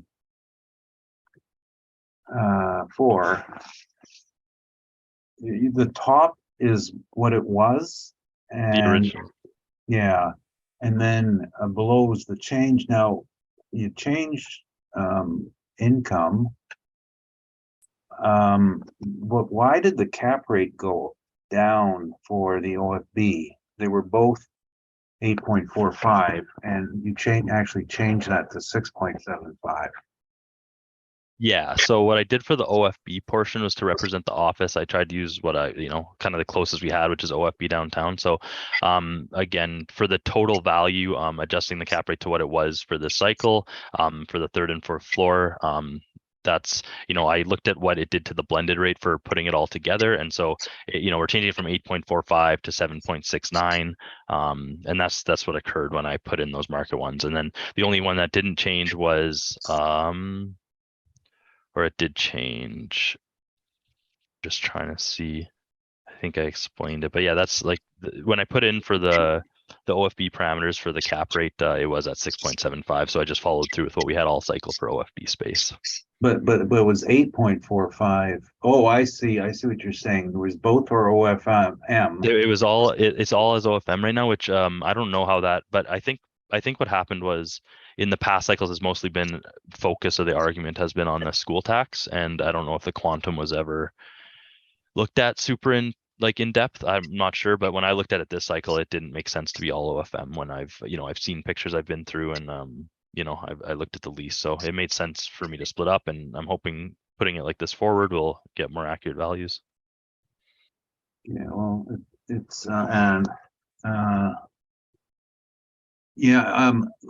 I guess we were just discussing it, and we don't know if what our clients' thoughts are on it right now, because they're kind of in between people. All I can say is if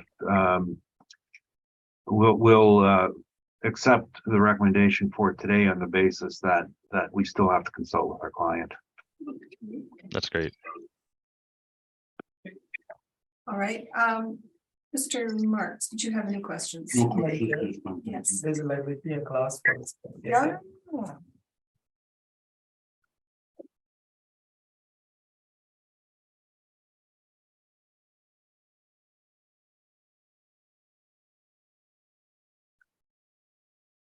That under content. I don't think.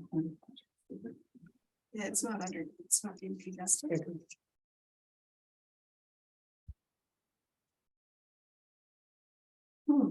Mr. Neufeld? Are you contesting the liability for taxation or the classification of the property? No, we're not. Okay, and so you're withdrawing that? If that's the preference, yes. All right, Okay, thank you. thank you. Did you have questions, Ms. McFadden? I have no questions. I also have no questions. So you are accepting the assessor's recommendation for a total quantum of 20,515,000, correct, Mr. Neufeld? That's correct. And with the understanding, we still need our client's approval on it. So, you know, I just don't want there to be any confusion on that part of it. And you know, whether we deal with it later or not, we'll take instructions. All right. Thank you.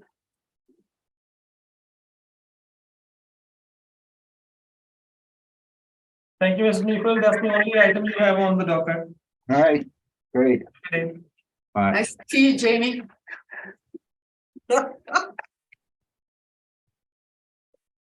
Hmm. Now it's the timer. Yes, I know we just started, but I think Carrie's probably coming in. I'm just gonna run to the washroom. I'll be right back in a few minutes. yep. If that's okay, sorry. Yep, that's fine. Be right.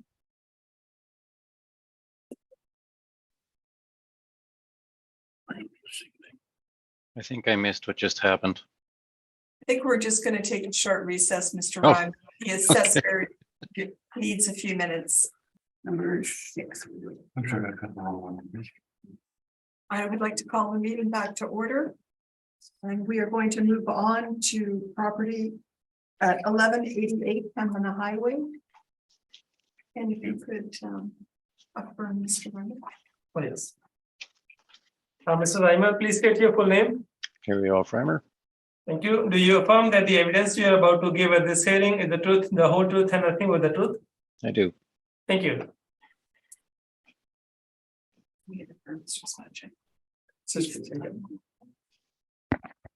Mr. Spacek? Yes. Whenever you are ready with your brief. Thank you very much. We have file number 22-3124. We're looking at roll number 0309046600, address 1188 Pembina Highway. We have a 2023 value of $1,274,000. This is a Bank of Montreal built in 1956. Effective years built is 1971. We have a gross floor area of 5,430 square feet across the main floor and basement, and a total leasable area of 5,430 square feet. If we look at page 2, you can see pictures of this single-story bank. It is located on the corner of North and Pembina Highway. It is south of Jubilee. You can see the street view at the bottom of page 2 to get an idea of what it looks like. If we turn to page 3, you will see we have a subject sale. So in 2019, this property sold for $940,000. We have page 4, which is a modeled workup for this property. So we have our bank classification for this property. You can see on page 4, we have 3,100 square feet to represent the main floor at $23.91, which is our modeled bank rate, based on other net rents reported by banks across the city as of the reference date. And we also have substandard basements, so 2,300 square feet with a $4.52 a square feet on there. So this total income is then you're losing some expenses. We have our 2% vacancy loss for banks for the 2023 cycle. We have 3% expenses and a 6.25% capitalization rate. When all of this is put together, we get a total value of $1,274,000. If we look on page 5, you'll see a pretty standard list of some net rent banks around the city. There is a range, so you can see near the bottom, we have 235 Marion, comparable number 7. This is a 1960s bank, so closer to the subject's property and years built, a single story at 2,241 square feet. So again, pretty similar, and it's at $18.74.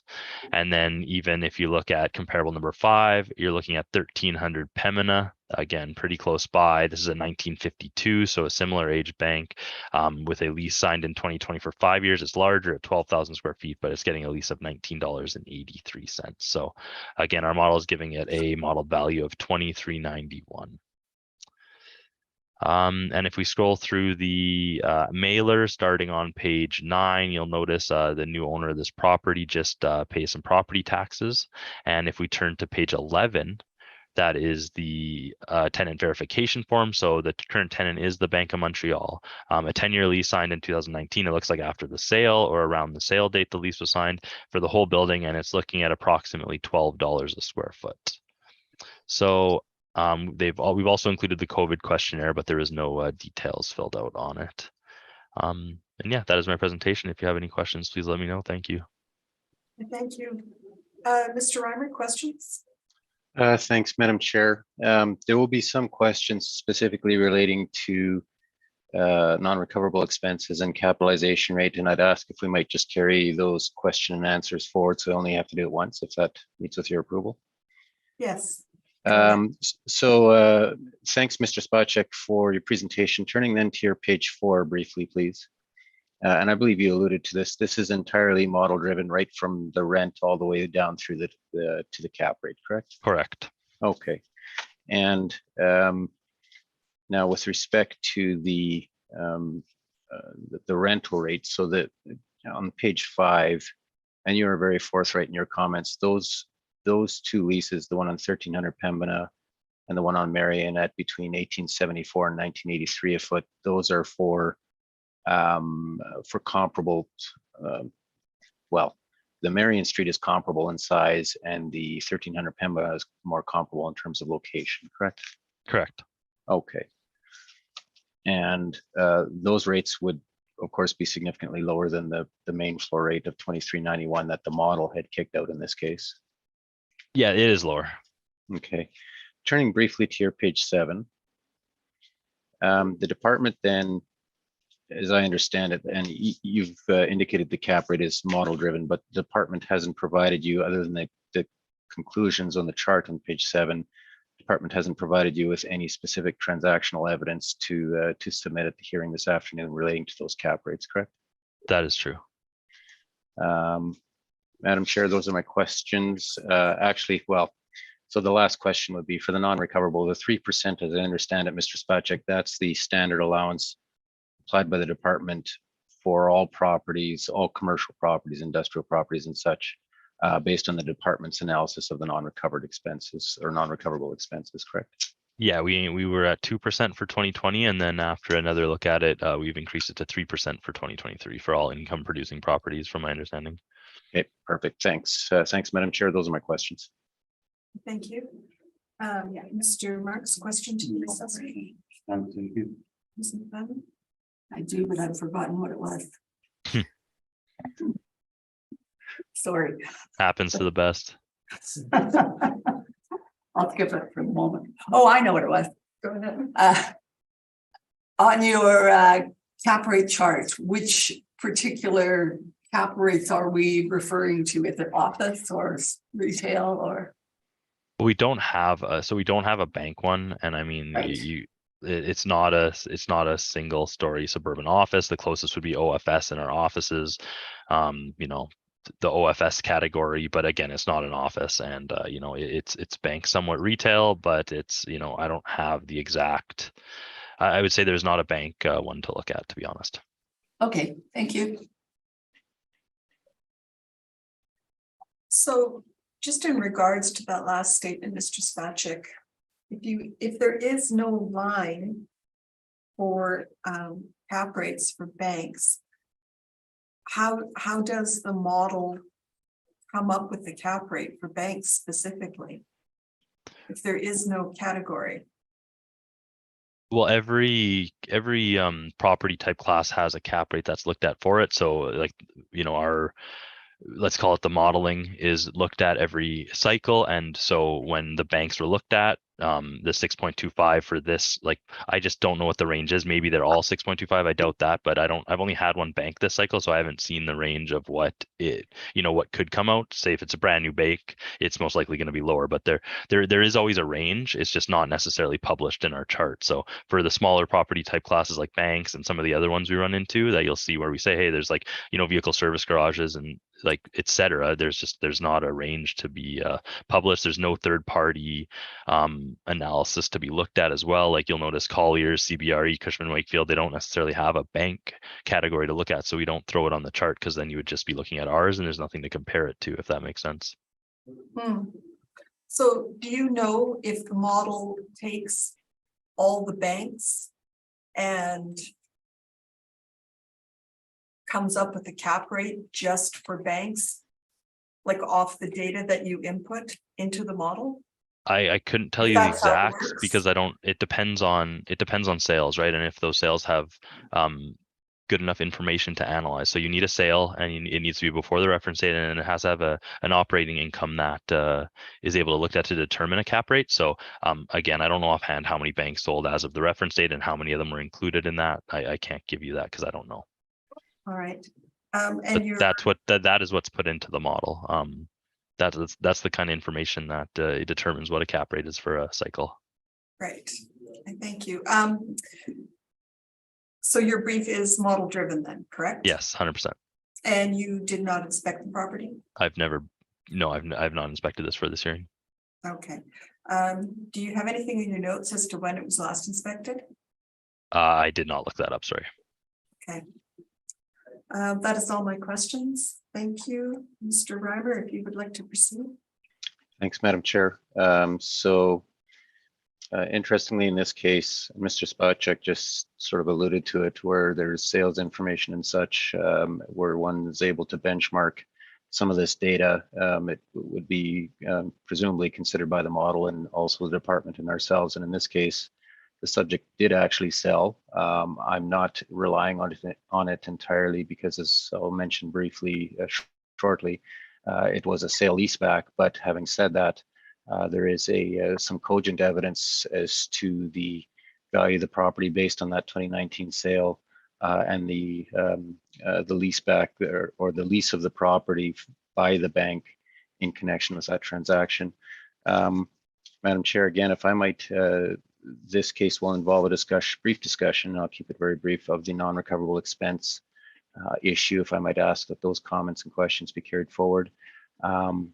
And also the capitalization rate study for the 2023 assessments. I propose to go through that once with any questions carried forward, please. So if we might turn to my submission. If we go to page, initially page 8, please. So on page 8, the same photograph that Mr. Spacek had submitted in his evidence, that's the Google Street View on page 8 with the map on at the bottom of page 8 showing it's at the corner of Pembina and North Drive.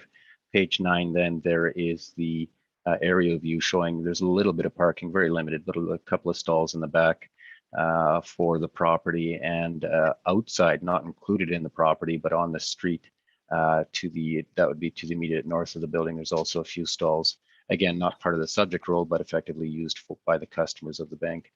This is formerly owned by the Bank of Montreal and we actually have a slightly lower leasable area, and that's based upon the records that we were provided by our client as to the actual leasable area upon which rent is being charged on the main floor. We have 3,080 feet as opposed to the department's 3,100 square feet. I'm going to stick with the 3,080 feet based on the leasable area that's actually being applied, but there is that 20 square foot difference there.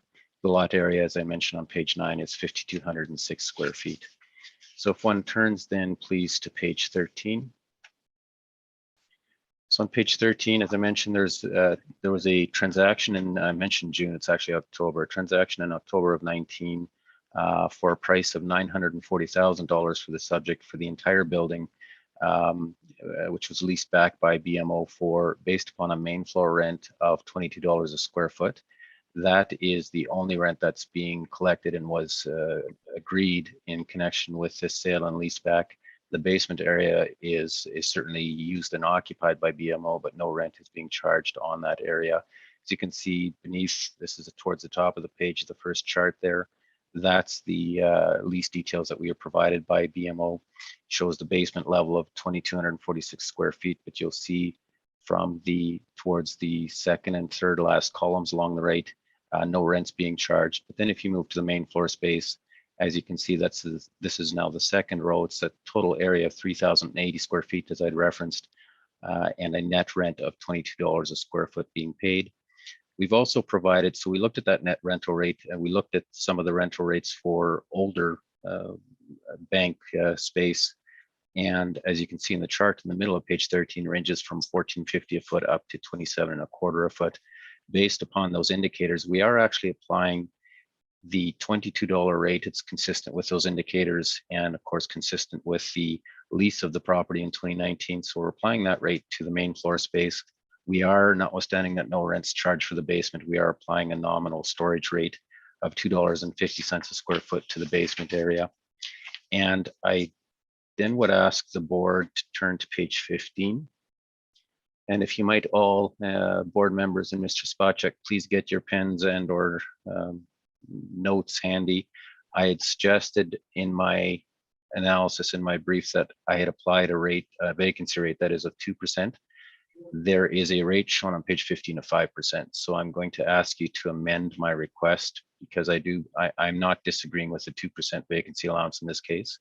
So I'll just give you the bottom line numbers. If one changes just the vacancy rate from 5% to 2%, then the revised net operating income using all of the rest of the parameters as shown on page 15 is $66,022. And then if you apply the capitalization rate that I'm suggesting of 6.75%, the indicated value is $978,000. So we are asking for that change, and the requested value would then be amended to $978,000 based upon the application of the 2% vacancy allowance. So as you can see, Madam Chair, the matters under review here, there is a small difference in the rental rates. So we're roughly $10,000 difference on the rental rate. We are different on the non-recoverable expense allowance, which I'll talk to very briefly shortly, and we're differing in the capitalization rate. We certainly believe the 675 rate that we're suggesting is appropriate and is consistent with the transaction involving the subject. If I might ask the board then briefly to turn to the non-recoverable expense study. And Madam Chair, let me know when you've got it in front of you.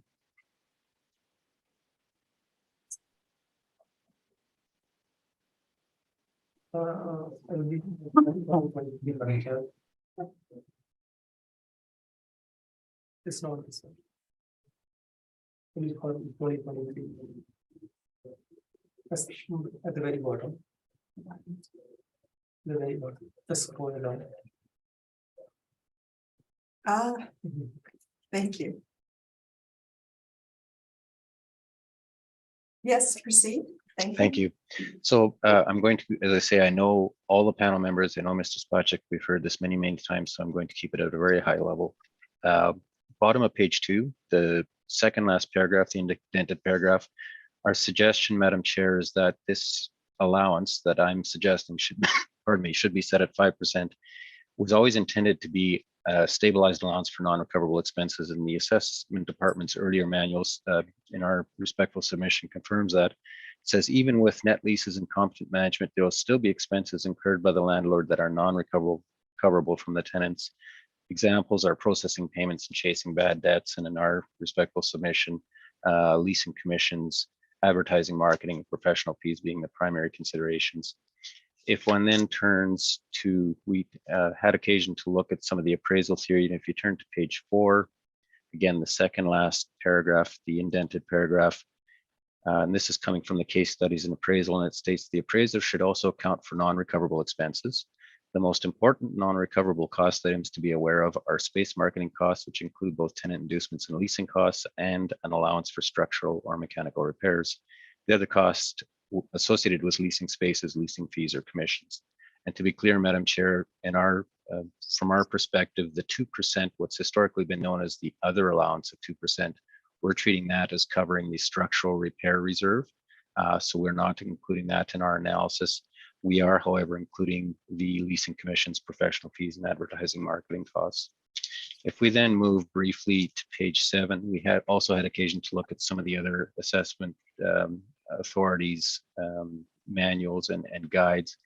And on top of page 7, these are the items that were quoted by the Saskatchewan assessment guide, and they talked about the non-recoverable operating expenses that they take a look at. And those are legal audit fees, structural repairs, which, as I say, we're treating as being covered by the 2% allowance, advertising, promotion, and leasing commissions. So those 3 items, the legal audit fees, advertising, promotion, and leasing commissions, are in fact what we've included in our analysis. So then if one turns to page 10, as I've mentioned, the ultimately the analysis that we completed focused on 4 items. The 3 I've mentioned: leasing commissions, professional fees, advertising, marketing, and where applicable, the asset management fee. Those fees are very uncommon. Where they did exist and where they were reported, we did include them in our analysis, but they were certainly few and far between. If we look at page 11, then on the right-hand chart there, on the right-hand column, we did provide for the board's reference the percentages and the calculations based on the inclusion of tenant inducements. However, we're not relying on that for as I mentioned earlier. We are, however, relying on the second from the right column that indicates the various percentages based on the 4 items that I've just mentioned, not including tenant inducements. Comes in at an average of 6.64% and a median of 5.98%. Turning then briefly to pages 12 through 15, and I won't go through all of it in a lot of detail, but Madam Chair, this was new for this cycle, and what the examples provided on those pages illustrate is that the impact of the amendments to the non-recoverable expense item has a direct bearing on the cap rate conclusions. The reason that's important is because of in our capitalization rate study, we have in fact included the full 5% non-recoverable allowance. And if an adjustment is made to the non-recoverable expenses with the subject and with the properties we'll hear this afternoon, then we are requesting that our capitalization rate be increased by 25 basis points.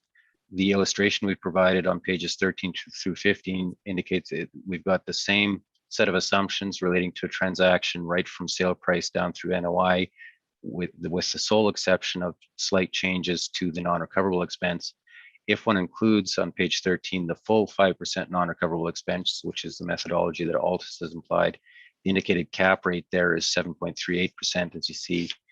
And then if you skip to page 15, being the more most relevant for our purposes, if one takes that very same set of facts and assumptions and simply reduces the non-recoverable expense item from 5% to 1%, the indicated cap rate using the very same assumptions for the remainder of the transaction is 7.71%. So it's an increase of 33 basis points.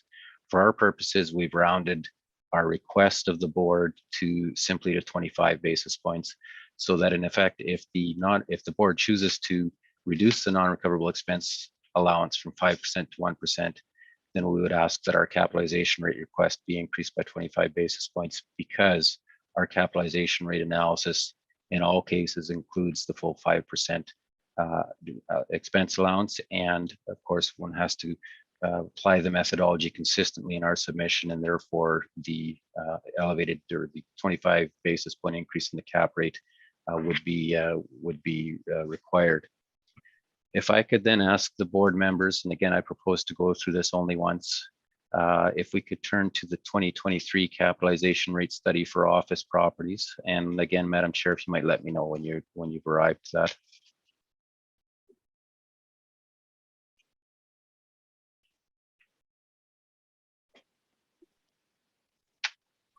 I think we're all there. Okay. Again, I know the board has heard this many times, and it's interesting, Madam Chair, your questions earlier of Mr. Spacek. We also struggle with how to categorize some of these, especially these retail branches, which is what the subject is, whether to classify it more appropriately as a retail property or office. Quite bluntly, in my respectful opinion, it could be either. Obviously, it's not the same where you've got the larger locations with substantial office space, very often second floor office space, where those would more clearly fit into the office model, where you've got these retail branches which are primarily set up for retail operations and you know, public attending, both the tellers but also the various you know, offices for the purposes of meeting with their investment agents and or loans officers and such. I do believe these types of properties could just as easily be classified as retail. Having said that, I have, for the purposes of this hearing, submitted the office capitalization rate study. What I can tell you is I've had occasion certainly to have conduct of quite a number of retail properties, and I'm very familiar with our retail capitalization rate study. And for the most part, the rates are fairly consistent for properties such as this one.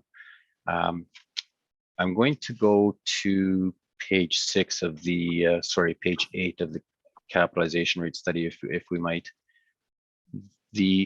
Prior to page 8, there's some significant commentary around the office market prior to the pandemic. I do, though, want to focus on some of the circumstances involved with the pandemic, and specifically then on the office, sort of the impact on the office market. And at roughly the middle of page 8, there was a Western Investor article that talked about prairie office sector faces challenges in 2021. And in Winnipeg, they state that the office vacancy rate in Winnipeg is around 13%, just slightly higher than 2019, but the outlook for this year is uncertain. They go on to talk about the addition of True North Square, which obviously has a massive impact on the office market, specifically relating to more of the downtown sector.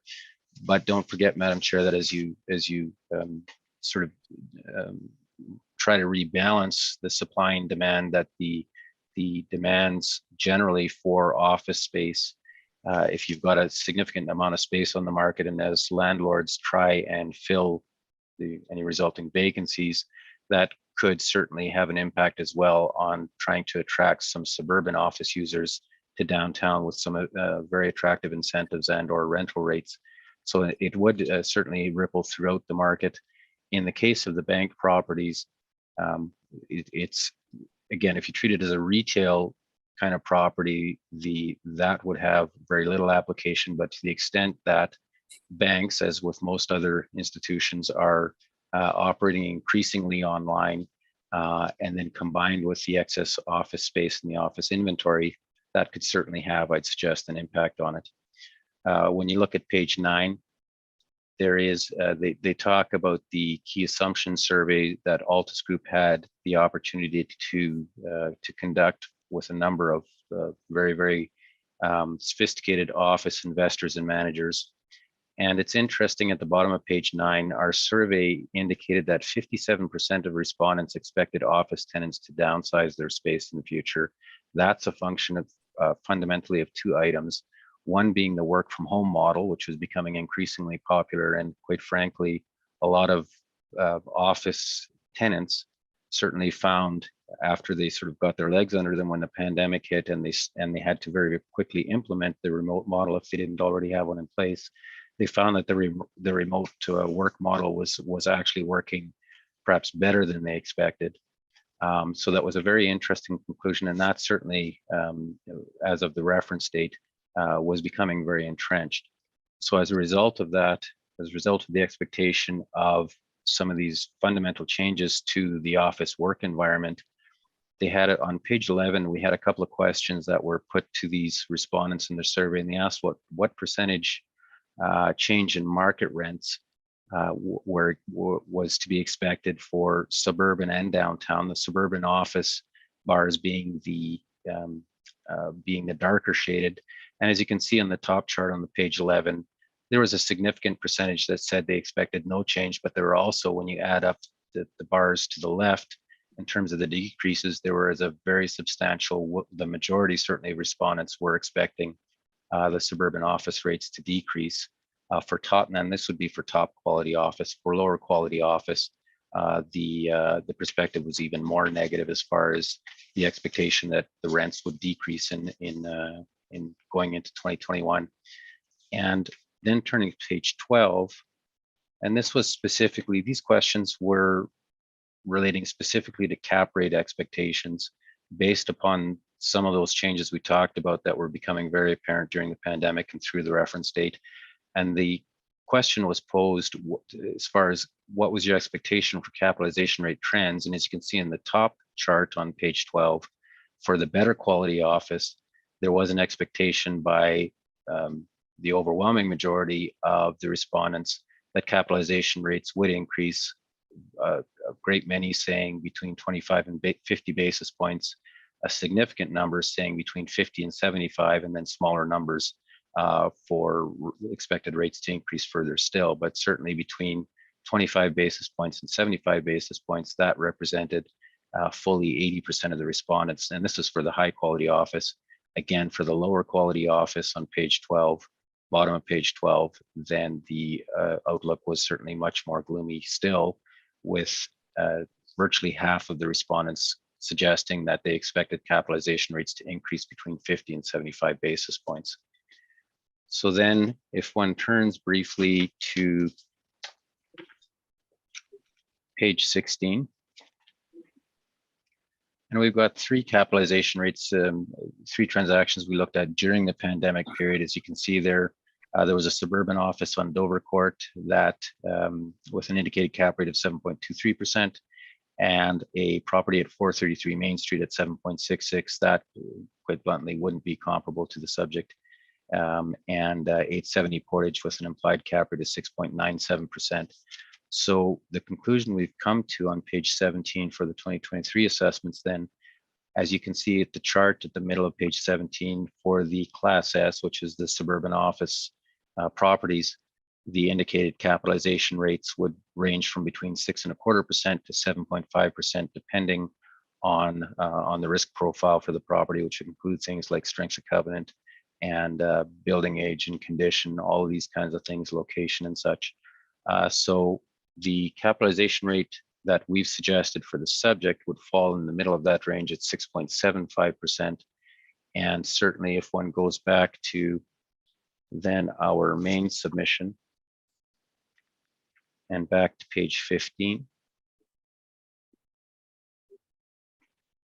So again, the 6.75% rate here, which we believe is very fair, based upon the application of the $22 main floor rent, and as I say, this small storage rent attributed to the basement, results in the value of $978,000. There is a difference between that value and the sale leaseback of at $940,000 in 2019, but certainly we believe that based upon specifically an examination of the rental rates, strength of covenant and such, we do believe that the 6.75% rate is appropriate in this case, and would request accordingly. Thank you. Thank you. Mr. Spacek, questions? I have no questions. Thank you. Thank you. Mr. Marks? No, for me, thank you. Ms. McFadden? I don't have any either. I also have no questions. Gentlemen, do you have a wish for a summation on this property? No, thank you. No, thanks. All right, we will move on to 1770 Taylor. Madam Chair, is this the 2022 or the 2023 matter? We're going to hear the 2022 first. Thank you. Mr. Spacek, the floor is yours. Thank you very much. We are looking at file number 22-3925. We have roll number 12072314700. This is located at 1770 Taylor Avenue. You'll notice we have a 2022 value of $2,226,000. So this property we are looking at today, you can see on where it's located at the top of page 2. We are just east of Kenniston Boulevard. We have a long, narrow lot on Taylor, and it was originally a scoop and way. So it was assessed as a scoop and way retail location before. You can see at the bottom of page 2 what that looked like. That was the most recent picture of it before it went up for sale. And actually you can see in the picture it was for sale at this time. And if we scroll down to page 3, you'll notice that May 11th, 2020 is the most recent sale of this property. So the current owner purchased this property May 11th, 2020 as the Scoop and Way, and it's been currently renovated into a laser eye clinic. And you'll notice that that is why we have a supplementary notice in 2022. So we made some adjustments, sent out the notice, and that has been appealed. So today we're at a 2022 value of $2,226,000. And I'll ask that I will go through this one, explain it all, and then for our next item is the 2023. So I'll just, in that one, I can just quickly explain the few differences on there that have changed through the next year, and we can do that. So to continue, if we turn to page 4, after renovations, we have a building that has 7,800 square feet of, from my understanding, main floor space. And then we have 759 square feet of second floor mezzanine space. So our model has the 7,800 square feet at 1873 and the smaller portion at 1806. So for the total square footage of this property, we have it as the OFM, which is our office medical classification. We have a vacancy loss of 5.5% in 2022, and we have a expenses of 2%, shortfall of $7, and an overall capitalization rate of 6.5%. So again, this is following our 2020 assessed our modeled parameters for that were originally for 2020, which if you look at the reference date, you're looking at April 1st, 2018. So we're going pretty far back from 2022. And you'll notice that total value is $2,226,000. I will know we are not that far apart on rent, but on page 5, I have included a few OFM comparables, and we do have a range from $1,550 up to $22. You will notice that the first comparable, I've just taken one portion of 1020 Lorimer, which is pretty close to our subject property. It was built in 2012, so it's a newer build, and it had a 5-year lease signed in 2017, a 10-year lease signed in 2017, 3,367 square feet at $22 a square foot. And if we scroll down on page 9, what I've labeled as conversion permits, I don't know if that was a spell change, but these are construction permits. These are just some of the ones that were included in their new construction or in their alteration package. So what I did on page 9 is just include, just to show you what has been done. So you can see at the top of page 9, we have a new tenant fit up, aqua eye laser eye surgery. So the doctor to alter interior and exterior and occupy existing 859 square meter single story, single tenant building to operate as an eye surgery clinic. Interior alterations to include demolition and construction of interior partition walls, demolition of existing mezz, and construction of partial second floor within existing envelope. Exterior alterations to include a new front facade, infill, and creation of new windows and door openings, pile foundations, and construction of exterior stairway at rear. So just to get an idea what was done to the property, the owner bought it, then did these renovations, and the declared value was approximately 1.2 million. And then just to show the size that was being done on page 10 and what exactly happened there. And on page 11 and 12, just for your knowledge, I've just included some of the sketches so you can get an idea of what it's looking like now and what the floor plan is of the building. So page 11 at the bottom is the first floor, just eye clinic layout, medical layout. And then page 12 is the new upgraded second floor / mezz layout as well. And you just can zoom in and take a peek at those. But yeah, I don't think I have anything else to go over. That is my presentation. Thank you. Thank you. Mr. Ryder, questions? Thanks, Madam Chair. Mr. Spacek, then just briefly going back to page 4, those again, and I think you alluded to this, pardon me, those are all model-driven parameters? Yeah, they're all model-driven parameters. And so the model, and just this stuck out to me a little bit, and you may have an answer, Mr. Spacek, or may not, but in terms of the mezzanine area, the 759 square feet, so is it's obviously it's using a rental rate that's very, very close to the main floor rate. Is that typical of the department's model for mezzanine space to attract a rate that's nearly the same as the main floor rate, or? Yeah, so what's happening in this one, you'll often see if it's actually, you'll see that the first line or the first premise is A1 high quality finish. So 7,800 square feet of this building is what we kind of have is the high quality, freshly built, similar to that 1020 Lorimer. It's all renovated, so we have it high quality. That's getting a higher rent for that larger square footage. If this was a smaller space, that would be an even higher rent.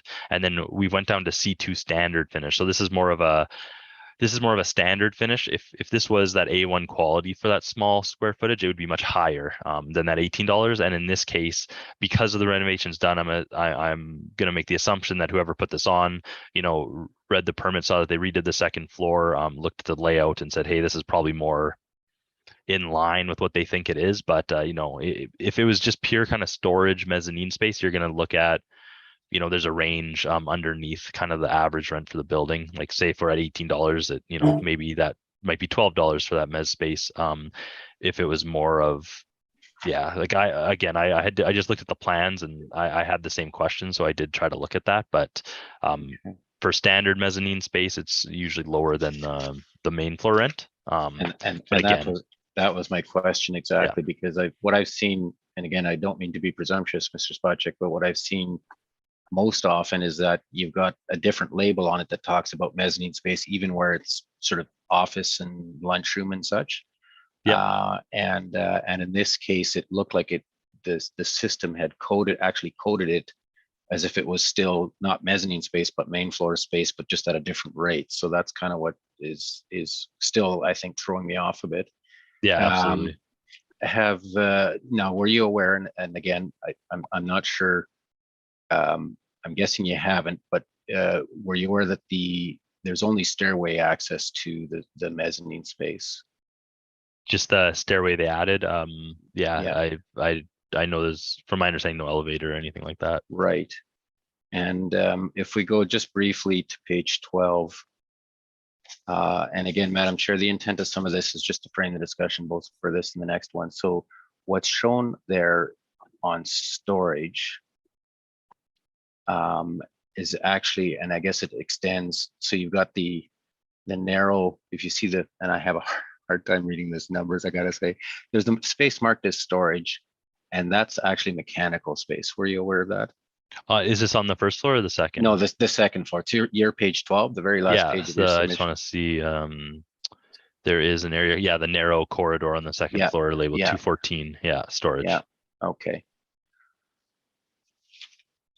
And again, same questions, Madam Chair, please ask and answer with respect to the capitalization rates and the model driven and the fact, sort of the charts providing the conclusions, but no transactional evidence.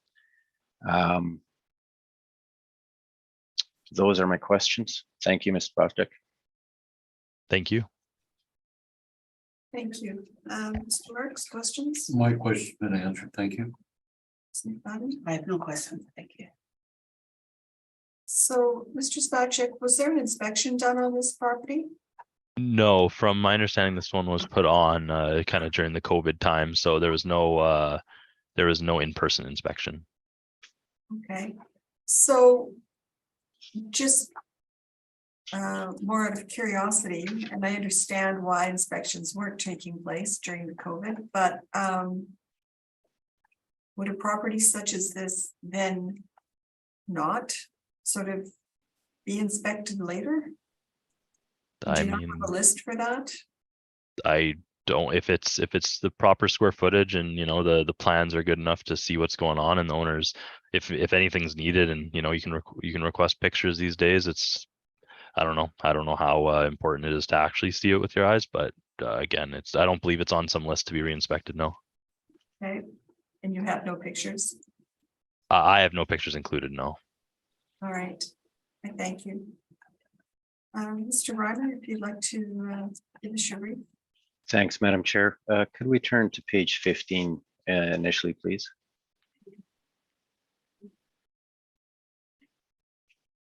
So interestingly enough, Madam Chair, in this case, with the 22 supplementary assessment, there's a number of differences, but they're not, when you add it all up, you can clearly see that based on our requested value, they're not insurmountable, certainly in my opinion.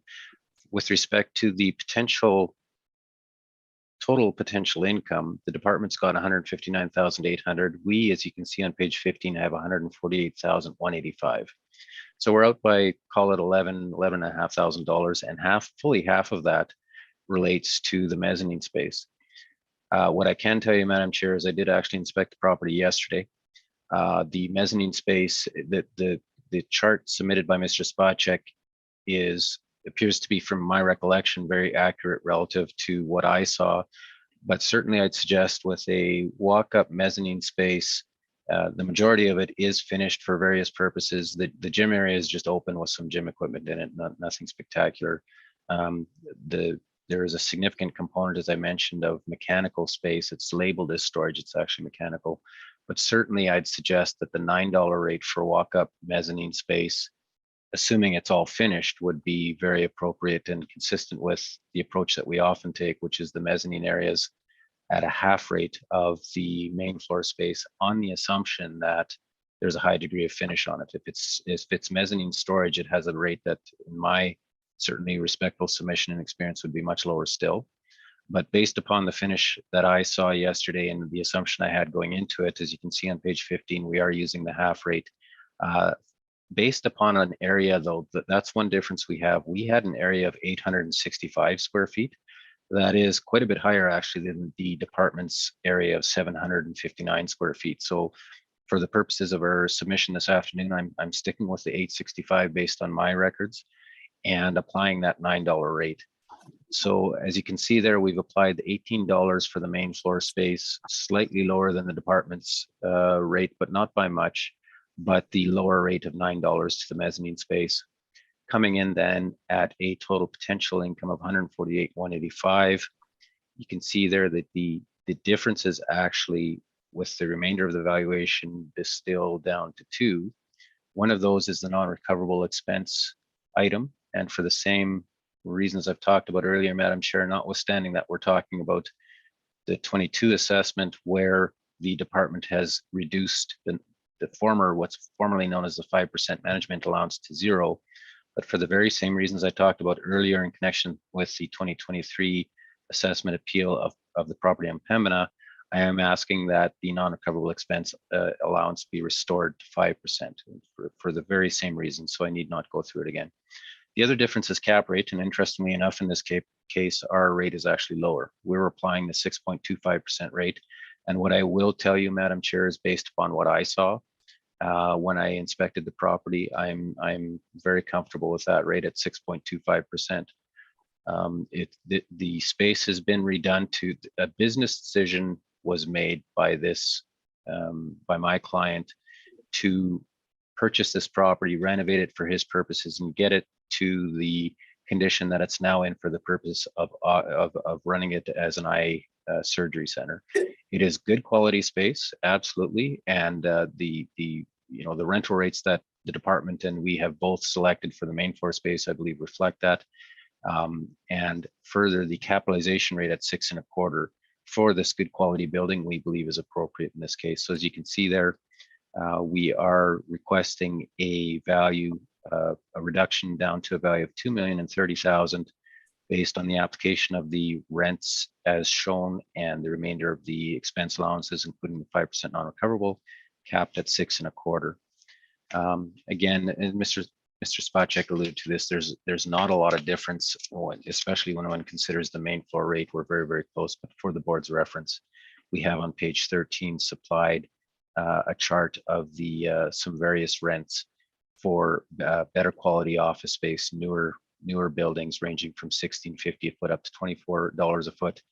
The largest, or sorry, the most similar in terms of size are indices 3 and 6, but the indices that are closest in terms of location would be indices 6 and 7.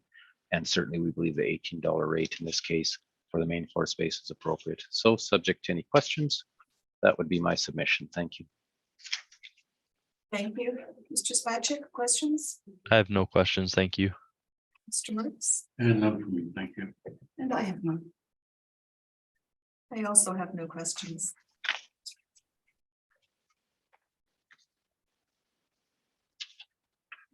We will then move on to the same address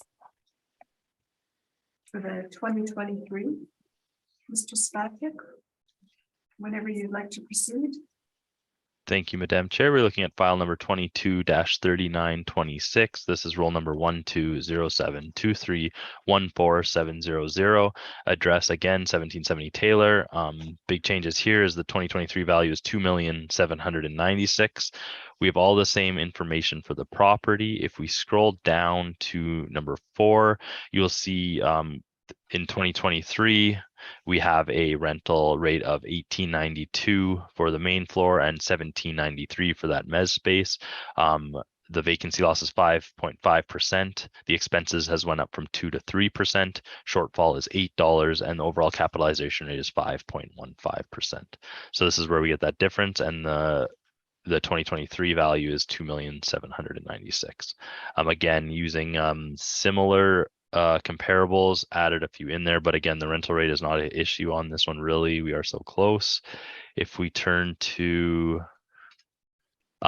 page 11, I've just included the mailer, and again, it's owner occupied, so there's no rental information there. And then it looks like I have included the construction information again, but again, just the updated income stream for 2023 is really the only difference. And if you have any questions on it, please let me know. Thank you.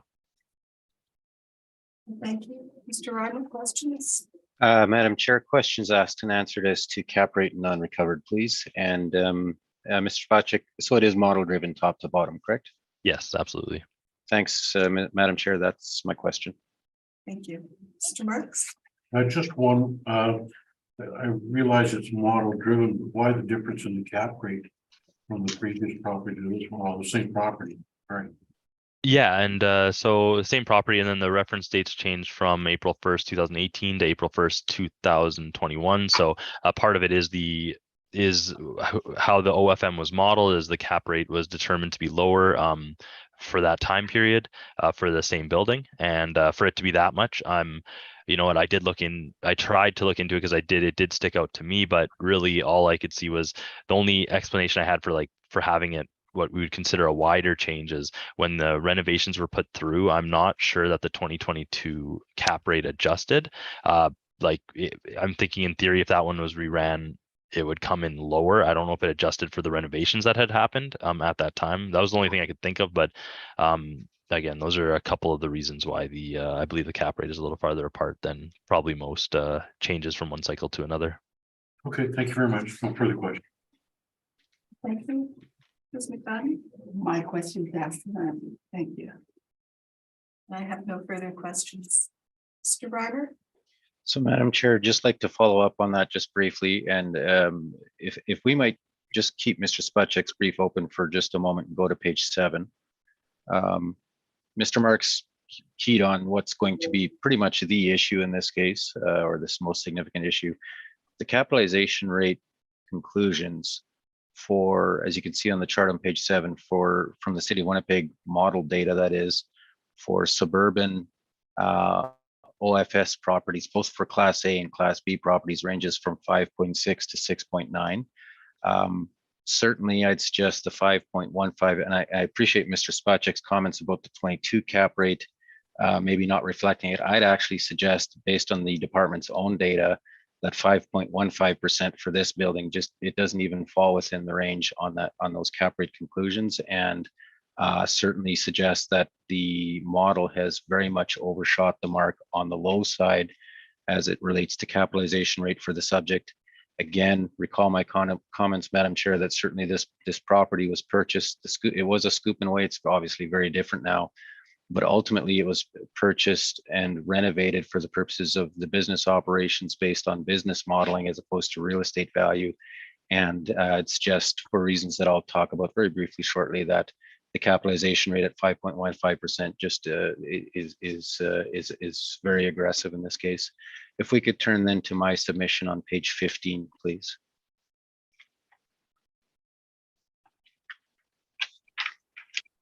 Now, interestingly enough, in the case of this property, there are differences, as you can see in the respective valuations. We're actually applying a potential market income that's $3,000 well, actually $3,500 higher than what the model has generated.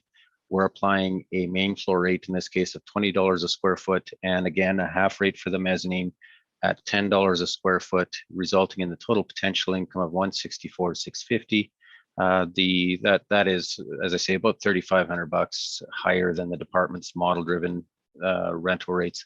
Applying the same vacancy allowance, again, for reasons that we've discussed briefly, requesting that the non-recoverable expense allowance be increased to 5%, so that the total expense allowance is then 7% relative to the department's 3%, and suggesting a capitalization rate of 6.25%. So in this case, the capitalization rate is the same as the 2022 appeal, but recall, Madam Chair, that the rental rates that we applied in with respect to the 2022 appeal were lower. And what we are suggesting is that these higher rental rates that we've applied would still justify the rate that would be in our analysis at the lower end of the range, but certainly well supported by the capitalization rate data that we've presented. Going back just very briefly, again, rental rate obviously not an issue, but for the board's comfort, we can refer on page 13 to our the rental rates that we had considered for the newer quality properties.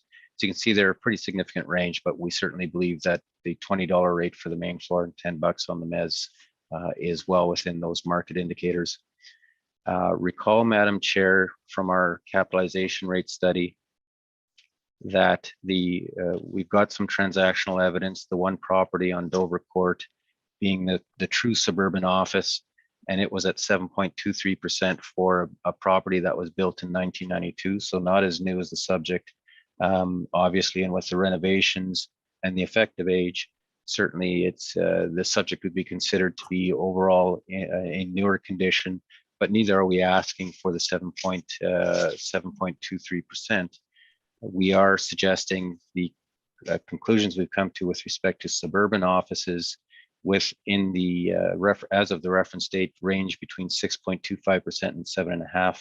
And we have selected the lowest rate within that range at 6.25%, and suggest that based upon the application of the rental rates and looking at the entire valuation, that 6.25 in this case would be appropriate. Thank you. I thank you. Mr. Spacek, questions? I have no questions. Thank you, Madam Chair. Mr. Marks? None for me, thank you. And I have none. Mr. Reimer, I just have one question in regards to your inspection. Yes. I'm assuming you were only on the main, no, you did go up to the Oh, mezzanine. no, yeah. Cool, yeah. Can you just speak to a little about the finishings? So it is, the main floor has got significant, and actually I'm going to, Madam Chair, I'm going to cheat because I've done the inspection, but Mr. Spacek has the floor plans that I didn't. Could we turn to Mr. Spacek's brief? And it's the same for both the 2022 and 2023 appeals. Could we turn to page 17? And this illustrates exactly what I was going to say, is that the main floor space is highly segmented. There's a whole lot of sort of little examination rooms and very, very small sort of, I almost call them cubicle, but the partitions do extend to the ceiling. So it clearly is set up for, and as I mentioned, this was set up and designed specifically for this operation as a laser eye surgery. And as you can see at the bottom of page 17, that's how the layout clearly has been designed. So a lot of little sort of examination rooms, a fairly significant front waiting area, and then a larger. The one room I wasn't able to go into because there was actually a surgery happening at the time was the larger surgery room that is located towards the rear of the building. If one goes then to page 18, this is the mezzanine space. And so as you go up the stairs, there's an area that is called, I think it's, gym. I just call it the workout area. So that's, it's basic. It's, as I say, it's very basic finish, and it's just basically got one of those Nautilus machines in there, and I think a I think a treadmill. It's functioning as a gym with that equipment in there, but it could certainly function for any other similar or office purpose if they chose to do it. The storage area is the mechanical area housing the HVAC systems. And then as you go, and this would then I have to think about my directions. This would be as you go to the other side of the mezzanine space, which would be heading east from the gym / mechanical area. That's where you have more offices and administration up there, as well as a conference room, sort of a larger conference room that was built out at the time that they renovated it. So the drawings do have certainly from what I can see from these drawings, they're a very, very accurate representation of the way the property's been redesigned. And that certainly factored into my selection of the rental rates and capitalization rate initially based on what I expected to see. And that's fully what I did see when I expected it yesterday. This is good quality space, but a very, very specific design, and based on the market indicators using the rental rates and the cap rate, we believe it's fairly reflecting the value of the property as it's been designed. All right, I thank you. Do either of you have a wish for a summation on this property? No, thank I you. do not. Mr. Reimer, did you indicate no? No, thank you. Right. I thank you both for your time and presentations this afternoon. They were great as always. And we have heard all the items on the docket this afternoon, and this hearing is adjourned. Thank you for your Madam time, Chair. everyone. Thanks, Mr. Spacek. Have a great night. Good day. Bye. I need to extend my parking.